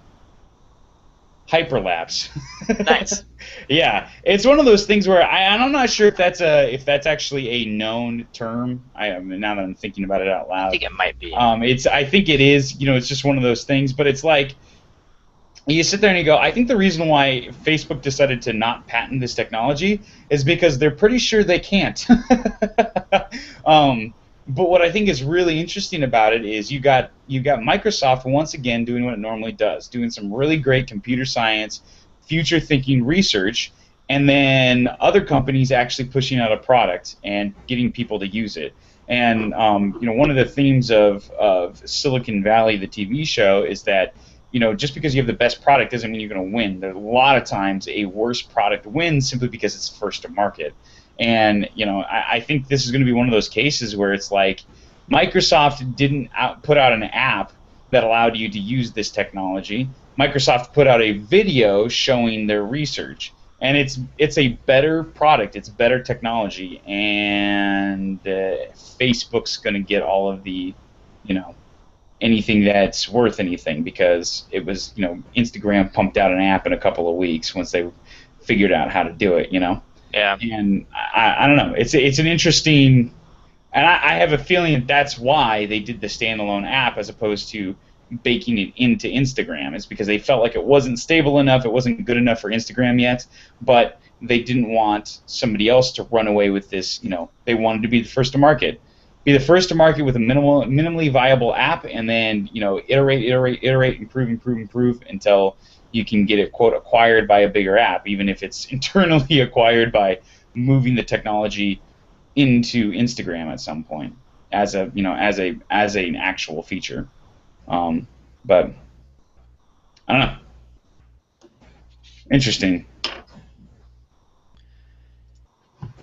Yeah, it is. And that was one of the other comments that I have heard about it too was, it's not it's not necessarily an unbundling. It's more this layering on top of existing apps, which is an interesting component all on their own. And so sure there was that component of, man, well, let's get this out there fast, but also this idea of, no, it's a secondary app. You don't need it. If we baked it in, people may not have used it. It wouldn't have gotten the notoriety. But because it's now separate, now granted, you can only share to Facebook and Instagram, and it does save it to your timeline, so, or your photo album, camera roll, whatever. Yeah. So so it's saved there, but And yeah. and there's definitely a history of this sort of thing with Instagram, with the idea of like, Now you can when put it on to what's it called, Vine. Now you can import. yeah, it's true. Yeah. But there is a history of this sort of thing with Instagram where it's like the frame boxes where you'd have multiple pictures and stuff, where people would go through and make specialized images that they would then upload to using other apps, third-party apps, and then upload it to Instagram. So That's what I do. The culture of the culture of Instagram is such that that's expected as a technology. People don't expect everything to be baked into Instagram. It's the portal to posting, not Like that. the. Thank you. I just made that. Yes, please, let's do it. The portal to posting. So I don't know. It's it's interesting. It's definitely interesting watching these different companies move forward to this kind of technology. Yeah. Still not saving the world, but it's cool. Mm-hmm. Pretty cool. Pretty cool. So there is a technology that is saving the world, in my opinion. Yes, what is it? Square Cash. Oh man. Square Cash. Not necessarily what I was expecting, but I like it. Yeah, no, it totally is. So they came out with Square Cash 2.0. The first one, it was an app. It was pretty funny. You would type in an amount and say, like, send money, and then it would kick you over to the email app, and you would type in the person's email and send them an email, and then it would take you back to the app. And that was Square Cash. You obviously didn't need the app. You could just send an email. Right. And the way that it worked was like crazy simple. You'd have your person in the to address, and then you'd also do, like, I think it was just cash@square.com. Put the amount in the subject, and then if you wanted to add a note for what it was for, you'd put that into the body of the email. Send, done. They'd get an email saying, hey, you got a request or here's money, click this button to get it. And then and then if you hadn't signed up yet, you'd get an email saying sign up to actually send the money, and you'd enter your debit card and everything would happen. It'd be great. Free, by the way. Yeah. Which is a pretty darn good price, if I may say so myself. As far as prices go, I'd rather you pay me, but free is the next best option. Yeah, it's not bad. So now it's better. So now you can send cash by texting as well. Ooh. And yeah, which is kind of crazy. So you could be sitting there. You don't have to do the whole email thing. The email is also now built within the app, and so the other thing they do is now you can import your address book. You can add a picture to your account so they know who you are, just to be sure. And obviously it knows if you have the email and the phone number. Oh, this is the same person. So it's pretty neat. Great uses for it are splitting checks for what the heck is a vacation tab? I don't know. Group gift purchases. And it's still all free, and it's pretty quick and easy to do. The interesting thing, though, is that they estimate that Square is losing about 25 cents per transaction. Whoa. Yeah, so they're actually losing money, which makes kind of sense to me because Duala charges 25 cents per transaction for anything over $10. And so that would seem to make sense to me that, of course, I'd like to think Dwell is actually making money, so maybe they're not making a lot. I don't know. Yeah. Um, but one of the things I still love about Square is that it happens so fast. You get your money within like uh, a couple days, as opposed to normally it could take like up to 7 to do it, because it's takes 3 days to transfer into the third party system and then 3 days to transfer into your account. So plus a day of wiggle room in there. Um, yeah, the other cool thing about it is that if you invite someone to try it out, they give each of you $1. Really? Yeah, So they are paying me to do it. That's perfect. Well, I'm in. yeah. So you can answer no and or not give any information, but have you had an opportunity, say I don't know, this week to try it? Uh, not really. I haven't gotten. I am not at that point. Um, I will soon, hopefully, but we're still. Yeah. I know what you're driving at. I Okay, sold something on eBay, and yeah, we're still figuring it out.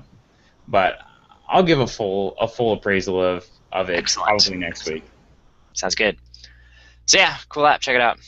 Cool. All right, sounds good. I will check it out. I like it. I'm excited.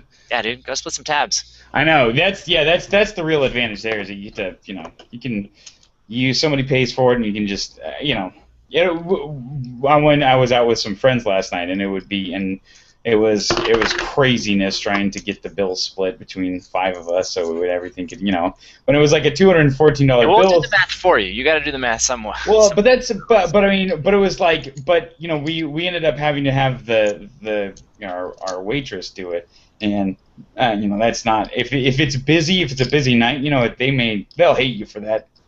But it was a $214 bill, so it wasn't like you could just have one of us pay. There was a lot of us, and so it wasn't like just one of us could just be like the cool kid and pay for everybody and feel good about it at the end of the night.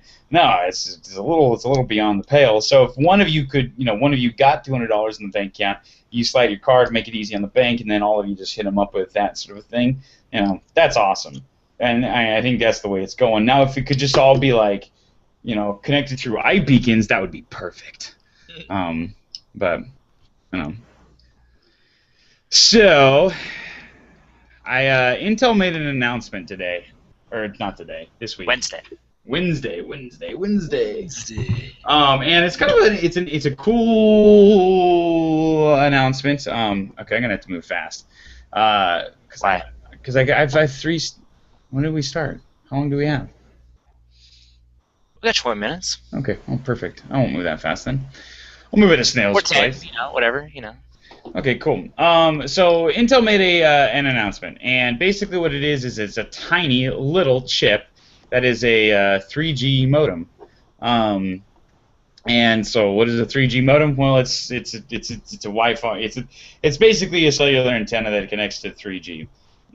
Thing is, though, they show a picture of it if you go to the website, and it's like small as a penny. I mean, the thing is tiny, and if you pick up a penny, and you think, "Wow, man, that's really small. That is not very big." It's Still actually bringing good luck. Yeah, exactly. All day long. Exactly. And it says Intel clearly isn't happy with the state of affairs as it's just unveiled an extra tiny. We're talking about larger form cellular stuff. An extra tiny modem that should put truly sleek, always connected devices on your body and seemingly everywhere else. The new XMMM6255, which is probably the lamest name, isn't much larger than a penny, but delivers a full-fledged 3G data link. It's built to take abuse like power spikes, and it doesn't need a big antenna to get a good connection. It can even get a solid performance in a low-signal area like your basement. So yeah, this is cool. It's like a low power, high effectiveness 3G antenna, and it's a nice little thing. And I was reading about this and I was thinking, so far the talk about smartwatches has always been there's like 2 categories. There's the Bluetooth phone extension. It doesn't have a cellular connection. It's just designed to to be connected via Bluetooth to your phone. And then if you need data or anything pushed to it, you do it all over Bluetooth. And It's Bluetooth is a strong enough, especially Bluetooth LE is a fast enough data connection where you can get pretty good bandwidth. So if you wanted to actually do higher data usage things, you can. But everybody kind of thinks of it as notifications, which is effectively what your Pebble is, right? It's a Right. Bluetooth attachment. It can do a few things on its own, like keeping track of the time, but there's not much it can do from a smartwatch perspective without being connected to a phone at some point. And then there's the other type of device, which is what I wear, which is my Fitbit, which is more of a Bluetooth-enabled tracker. And likewise, it requires a phone to be able to do any real heavy lifting, but its big value proposition is that it's tracking it's got data sensors in it that keeps track of what I'm doing, how many steps I'm taking, and telling me I'm getting fat again. And then because I'm not taking enough. um, and so the phone, or so what was I gonna say? So one of the and then so like those are like your Bluetooth connected devices. That's one category, and then the other category would be your fully cellular devices, and these are always super ugly and just don't really work, as they require a large screen to do anything effectively. They're constantly connected to they draw power like crazy. And they're basically a phone strapped to your wrist, and so they're usually overly large and not really the greatest solution. So Intel's trying to come up with something a little bit better, and then this is what this tiny 3G modem is. One thing to notice here is it's 3G, so it's a slow data connection. You're not going to be streaming movies. I love how we think that's slow. But anyways. Yeah, it's been 2 years, James. It's slow. You're not going to be streaming YouTube movies. You're not going to be uploading things really quick. It's a relatively small pipe compared to what your phone has. What's wrong? You seem. Oh, you. Keep going. And so as I was sitting there, I thought about this like compelling device. What would be awesome to me is, when we think about like our Bluetooth enabled devices, we think about small little data connections, little push notifications, things like that, and the ability to look at my watch as opposed to pull on my phone. And everybody always asks, why would I do that? And I made the argument with the Fitbit that the reason why I like having the Fitbit is because I can leave my phone places and it keeps tracking me. My phone will be a pedometer if I want it to be. I can start an app and I'll have a pedometer on me. The reason why I have the Fitbit is so that I can leave my phone somewhere, and I think that's a really compelling argument for the smartwatch, is the idea that you don't always have to have your phone with you, and it allows you to continue to do stuff, but getting data to it is a dilemma, and so this is a solution, and this is what I was thinking. Okay, to me this is a compelling thought for a watch. Things should this little tiny 3G modem should fit inside of a wrist watch. And what if it was used in a similar manner to what Kindle does with its Whisper Sync, which is it's a small amount of data. Basically, it's just taking what book are you reading and what pages do you leave off on. It's constantly connected to a 3G antenna, and now my Kindle, which is a Wi-Fi only, will do that same thing, but it will do it over Wi-Fi, and so only when you're connected to Wi-Fi, which seems to work pretty well for me because I don't really read on anything but my Kindle. I don't really need to sync it very often.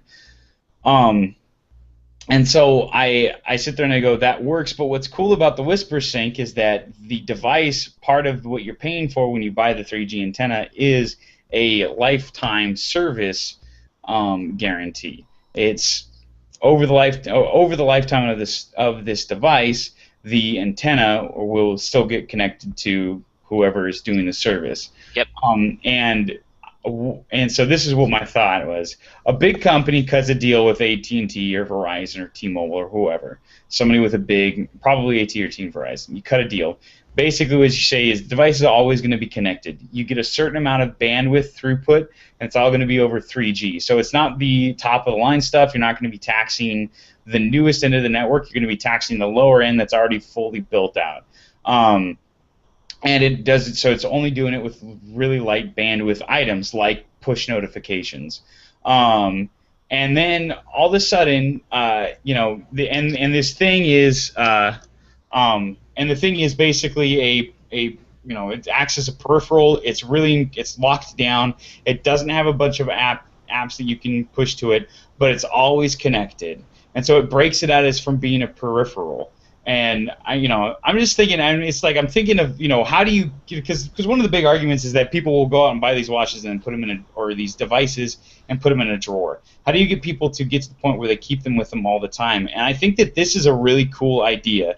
This idea that you're not going to get much more than a yo or a simple push notification. You want more information, you got to bust out your phone. But the idea that I could walk away from my phone and still get notifications, so I could know if I got a text message, even though I can't respond to it necessarily, I can look at it, read it, and then walk back to get my phone if I want to respond to it.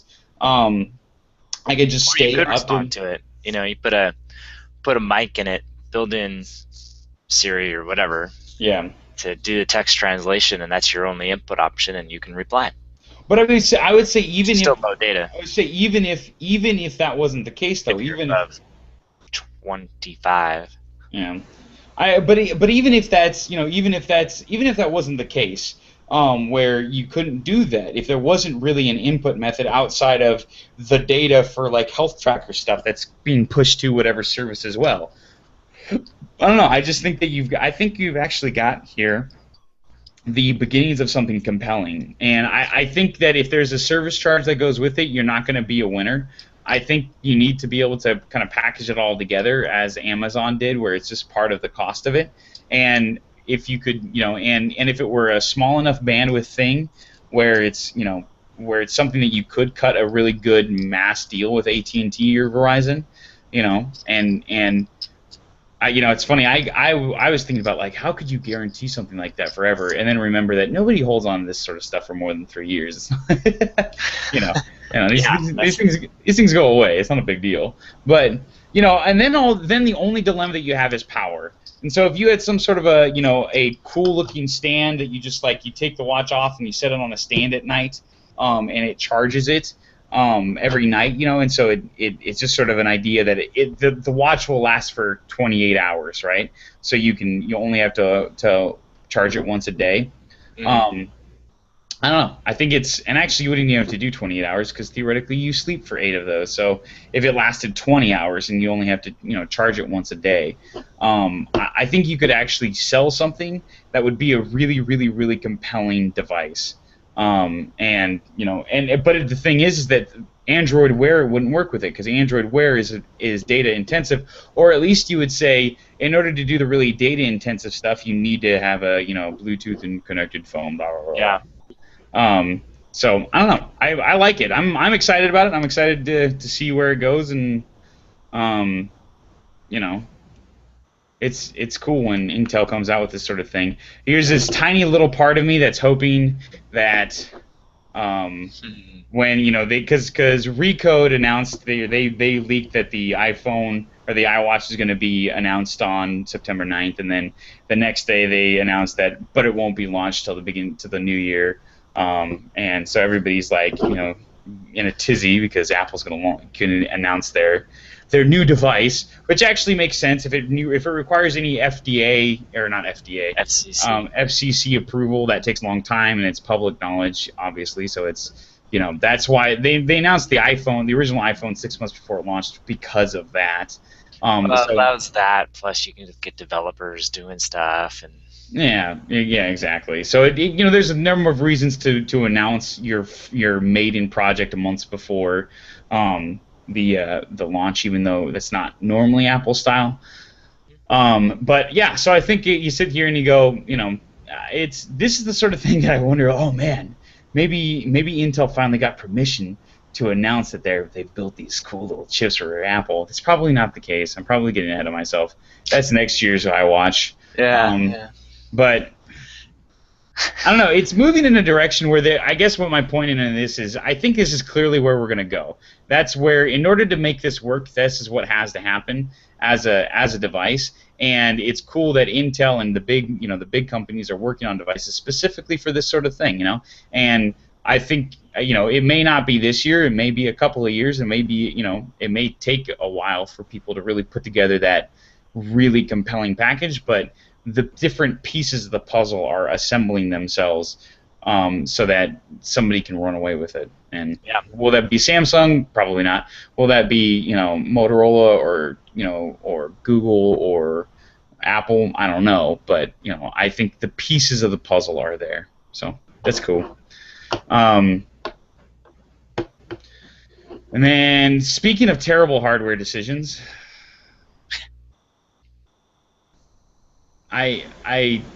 Old is the new. Yeah, right. So do you remember what happened to Sega? Basically, the dilemma. They came out with Sega was this powerhouse company going toe to toe with Nintendo and arguably beating them. And then all of a sudden they just evaporated into nothingness and PlayStation took over. And I was young enough at the time that I wasn't aware of what was going on outside of knowing that Sega wasn't cool anymore, and I wanted my Nintendo 64. But basically, what happened in retrospect to the whole Sega deal was they came out they started to come out with new pieces of hardware too rapidly. They didn't stick with a platform long enough in order for people to really get invested in it and allow other developers to get behind it. And so no platform really, they came out with the Sega, and the Sega Genesis, and the Sega Genesis 64, then the Sega Saturn, and the Sega Saturn upgrade, and then this, and then that, and then, and there was 7 different iterations of the system in as many years. And it never really gave developers or gamers a chance to catch up and to build on that platform.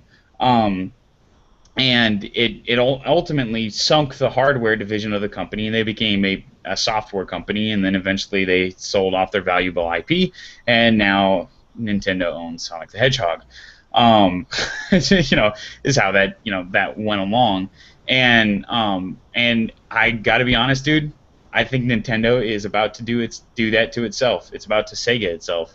They just announced what they're describing as the new Nintendo DS. They've got 3DS. It's literally the name. They're coming out with a Nintendo 3DS and a 3DS XL. By the way, we have this commenter who, hi Mike, loves What's up, Mike? potatoes. He thinks that Sega's real problem was that they ignored the power of the potato. That is hard to argue with. I'm gonna, you know what? Brilliant. That's funny. So, yeah.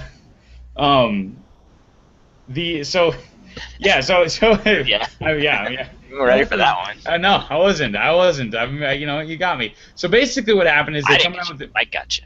It's true. They're coming out with this new hardware, and there's a couple of new things that they're doing. Number one, it's got a new processor in them, so they're going to be able to do higher-end graphics, similar to what they're able to do on the Wii U, which is impressive. They're also got a couple of new buttons. They've added. Not that the graphics are impressive. It's just that you can do higher stuff. Well, that it's on par with Wii U in a handheld device. Gotcha. Okay. Good. It's sort of. Glad I clarified that. It's sort of a. What does that say about the Wii U? That's actually what I was about to say. It's not really a compliment to the Wii U so much as it's a compliment to what they're doing with the 3DS. But the problem, they're putting a higher resolution screen on it, which actually I think is a great idea, because what you can do from a programming perspective is you basically have a high and a low level graphics. So if you've got the new one, you plug the cartridge in. You got the new one, you get the better graphics. I've got the older system. I don't care as much about graphics. It'll click into it. It's got a gyroscope. It does facial tracking, and so they can actually adjust the 3D images to more accurately target it at your eyes. So the 3D image will stay 3D as opposed to going out of focus if you move the device too much, which is pretty impressive. It's from a technological perspective, it's a nice little device. They're putting an NFC reader in it so that it can connect with some of their physical game things. I don't know. There's these games where you get these little tokens and they allow you to play with different things. I don't really get it. It's kind of dumb to me, but whatever. But it's a compelling thing that a lot of people are using. They've put more shoulder buttons on it. So it used to be that you had just the L and R button. Now they got the ZR and ZL buttons, so it's a second set of shoulder buttons, which is pretty common in game controllers nowadays to have 4 up on the shoulder. They added a little joystick up on top of the device. Or on the main face of the device, so there's a second analog joystick, and it's a smaller thing. It's supposed to be more functionally like. Well, so they describe it as it's sort of like the C stick from the GameCube. Oh. Yeah. So not useful. Yeah, exactly. But the problem is this that I have. Okay, so number one, they're making virtually no differentiation between the 3DS and the new 3DS. They've just added the word "new," which I think is a real marketing problem. But I think what they've realized is that they wanted to build better hardware. They wanted to make some upgrades, but they also felt like they couldn't just they couldn't create a whole new system because that would alienate people like me who just recently bought the 3DS when Pokemon came out. In the last year, and they made a ton of sales in the last year, but they also want to upgrade the system. My dilemma here is that they added extra buttons. It's one thing to add better processing power, better screens and stuff, and allow you to change it over, do that. But if you fundamentally can change the controller and the input mode on something like this, that means that there are going to be people who will make games that are specifically designed for the new system that I can't buy. They're going to alienate me, and people like me. It doesn't sound like they have a problem. You have to get the new console. Yeah, well, you're right. That is exactly what the point is. And I would sit there and I'd say... Either that or developers will act like the Kinect and go, or we'll develop it for the bigger market. Which, yeah, it's one of those two things. Either this is completely dumb and nobody's going to go and buy anything new for it, or... they're going to alienate people like me who just bought one, and I'm not going to buy another one. And the thing is there's a history of this. We've seen this before. Sega, that's the reason why I brought up that story. Like, if you iterate too quickly, and people, buy at the wrong point in the cycle, the 3DS XL is a relatively new device compared to, I realize the 3DS is getting a little bit long in the tooth. But that was the whole point of the 3DS XL, was to be the new hardware improvement upgrade. Yeah. And it's too short of a development cycle. So I don't know. I'm nervous for Nintendo. Did you get the XL? I did, because I'm awesome. I'm not surprised. Yeah. I would too. That's how I roll. What color did you get? I actually got it with a special Hyrule edition, so it's gold with a Triforce edition. That's right. I remember that. That's awesome. Yeah. It's very cool. So yeah, it's I don't know, it's cool. I like it. I play it when I'm like on planes and stuff. I don't play it a ton, so maybe I'm the wrong demographic, but I have a feeling. It's funny. I was talking. We talked last week about the fact that I am an idiot and bought a PlayStation 4. Yep. And I said after the show that part of what actually made me so nervous about it wasn't so much that I was spending the money on the system. I've got the money to spend. It's not, it wasn't a bad financial decision. That wasn't what was disconcerting about it. It's not even a bad time decision because I don't play very many video games to begin with, so it's not like, it's okay. But what really bothered me most about it is that it was the first non-Nintendo video game platform that I was going to buy. And, and I've gotten to a point as a hardcore Nintendo fan that I'm not going to buy the Wii. And I sit here and I look at the 3DS and I just shrug my shoulders and I'm like, you guys are moving in the wrong direction. Their hardware is becoming less and less compelling, and other people are moving faster and are doing better. And I just, and as, as a lot of game critics would tell you, they're not coming out with any great new games. I have more and more friends that are telling me, I'd rather sit down and play the original Wii or the original Super Smash or Smash Bros. Melee or Brawl. I don't necessarily want to play the new. Their favorite isn't the most recent. Their favorite is an older one, and on GameCube or and that's bad news for Nintendo. That that and I feel like a lot of people are getting that way. The classic Zelda that everybody thinks nostalgically back to and wants to play is Ocarina of Time, not you know, Oh, that is a good not game. yeah, right. And I don't know. I think I hate to be this way, James, but Nintendo's got a real problem.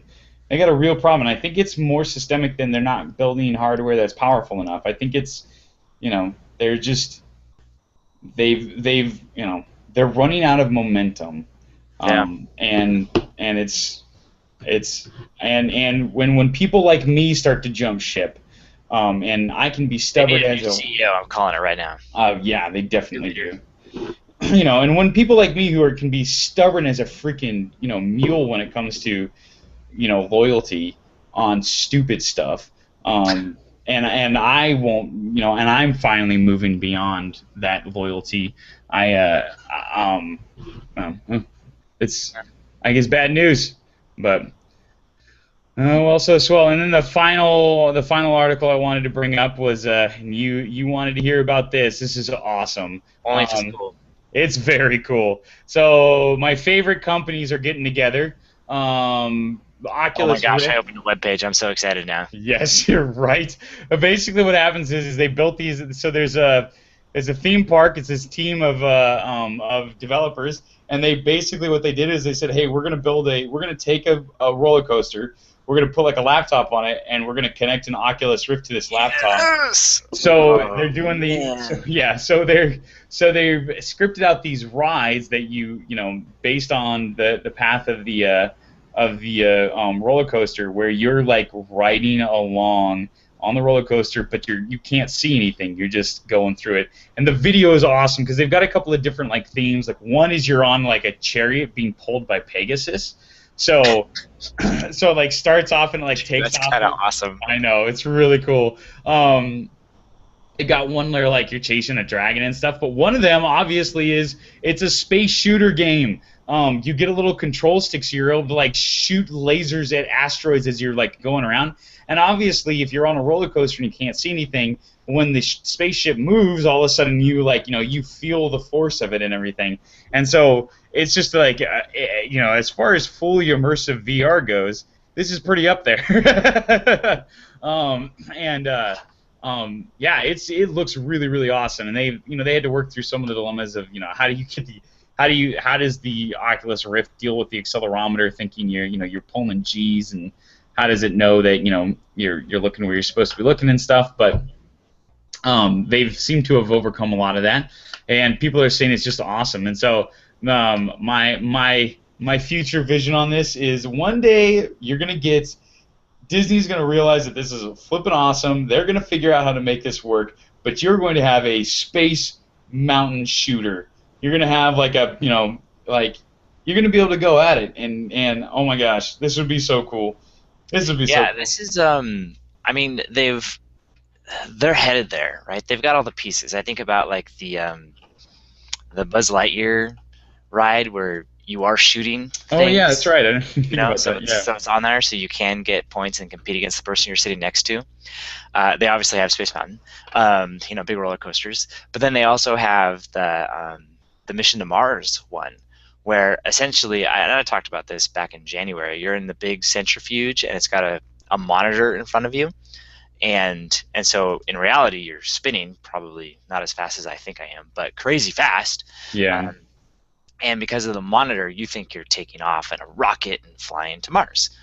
And and so they've got all these different components, and especially on that one too, in the Mission to Mars, it's kind of weird because they're like at certain points you're riding with 4 people and you all have jobs, and at certain times they'll be like, when the light starts to flash, press the button, and they make you do it. Yeah. So there's a little bit of interaction. It doesn't actually change the ride Yeah. any, which I'm always like, whatever. Yeah. That was a little hokey. We could have gotten rid of that part, and it still would have been fun. But I could see where you are now, like you're shooting, and you know what I mean. It may be competing against your friends. Yeah. And instead of having the screens there, you are using the Oculus Rift instead. I could see where they're retrofitting this on top of other roller coaster stuff.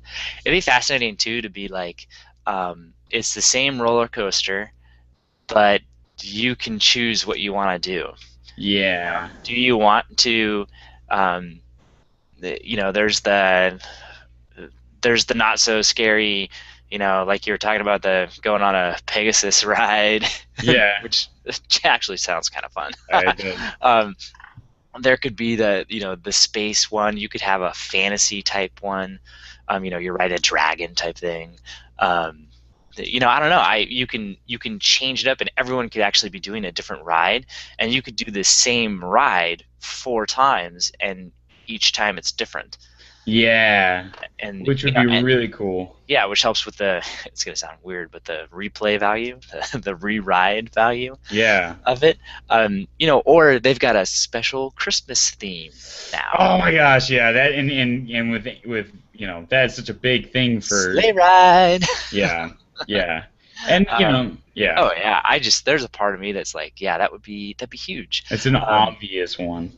Yeah, and they retrofit you on it, and you're off and running. And again, I think that the control in our hands, I don't know. I feel less good about that because that's opportunity for stuff to fly off. Well, yeah, unless you put unless it's like hardware, hard, mounted to the thing, so you just reach out your hands and you have the controller. But then again, an article we didn't talk about today is having the Leap Motion strapped to the front of the Oculus Rift. So it's entirely possible that they'll just say, point your finger out there and that's your gun. Move your thumb and make the shooting motion and you'll fire your lasers. And you're like, that'd be cool. That'd be really cool because that's basically what it's going to be like in the future. You're going to be in your tank and you'd be like, boo, boo, boo, boo, boo. And they got to figure out they got to figure out how to gamify roller coasters. And I think this Disney could do, especially with their wristbands and stuff now, where it's like you get. Oh my gosh! Your high score for the weekend. Yeah, there's a leaderboard. Oh my gosh. Or just stuff where it's like you rode every single ride with your hands in the air the entire time. Yeah. There's some interesting gamifications that they can do. It'd make you want to go back. Oh my gosh! Over and over. It would just. This is the sort of thing we could totally be Imagineers. Man, we need more people to listen to this show so they can offer us jobs all the time. Onintech is gonna go and get paid $1 bazillion to work. From Onintech is gonna go get paid $1 bazillion to work for Apple. Nobody even knows what he's gonna be doing there. He just announced he's quitting his job at Onintech as the chief editor, and then Recode. Somebody at Recode is really good friends with an exec at Apple because everything is leaking through Recode right now, all their controlled leaks. And if it turns out they were right about the iWatch being announced and not shipping till next year, it's like it's done. They've exhausted their their usefulness. I like one of the commenters on this article. He goes, "I'd wait hours in the sun lined up to try this for 3 minutes." Yeah. Yeah. Oh, it's so true. But that's there's some interesting things that could be done. Yeah. Oh man. And we're just to the point where we're starting to put together all of that location and wearable technology that it's going to it's going to revolutionize theme parks. It's going to be awesome. Our kids they won't know when we're like, you remember when you had to like look out? Yeah. You had to pay attention. Yeah. Can you imagine where they make it seem like, what was that one ride? I always called it Gigantor, but that wasn't it. It was like the Giant or something. I don't know, at Six Flags. It was like one of the tallest. It was like the tallest ride or something on the West Coast, west of the Mississippi. Yeah. But could you imagine if it, the ride itself is genuinely tall, and I mean, I remember it being very high. But if they were like, and we're going to make it seem like it's 10 times that high. I mean, I don't know. You could do different. For those of you really not afraid of heights, we'll increase it for you. I know that sounds awesome. Horrible to you, but I can't tell if this would make me feel better or worse, having something strapped over my eyeballs like that. I would want them to do a little more experimenting and testing. To, apparently they say as long as it's all synced up, it's not going to increase your chances of getting sick. What would also be really interesting too is if somehow they can track your eyes or at least have another sensor on you where they can start to tell if you're getting sick, and if so, tone it down on the fly Yeah. and stable you out. And I don't know. I don't even know if that's possible because you are genuinely still rocking in a roller coaster. But to do stuff like that to try to dynamically adjust. That's way down the pipe, I'm sure. But Yeah. anyways, that's very cool, man. It is really cool. Definitely. That is fun. I'm glad I asked about that one. Yeah, That's definitely. I'm gonna start telling everyone about that. Oh yeah. That's cool. Good. Hey, well, happy Labor Day. Yeah, you too. Let's go goof off.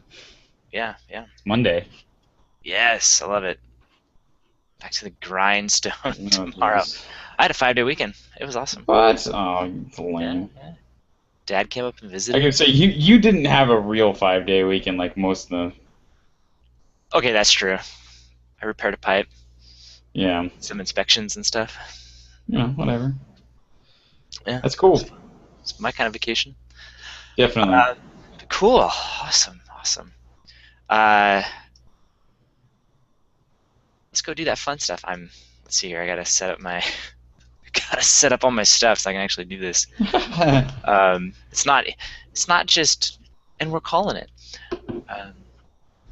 All right, so everybody, thank you for joining us. My name is James Furlo, my fully clothed brother. I had the other thought there of like, as a general rule, if you another way to not have nude pictures leak of you, pictures of you leak, is to not take nude pictures. I know it's a crazy solution, but I'm just putting one out there. As a possibility. Anyways, there's my final thought for the day. So everybody, thank you for joining us. We truly do appreciate it. We hope you enjoyed your Labor Day, and we will talk next time.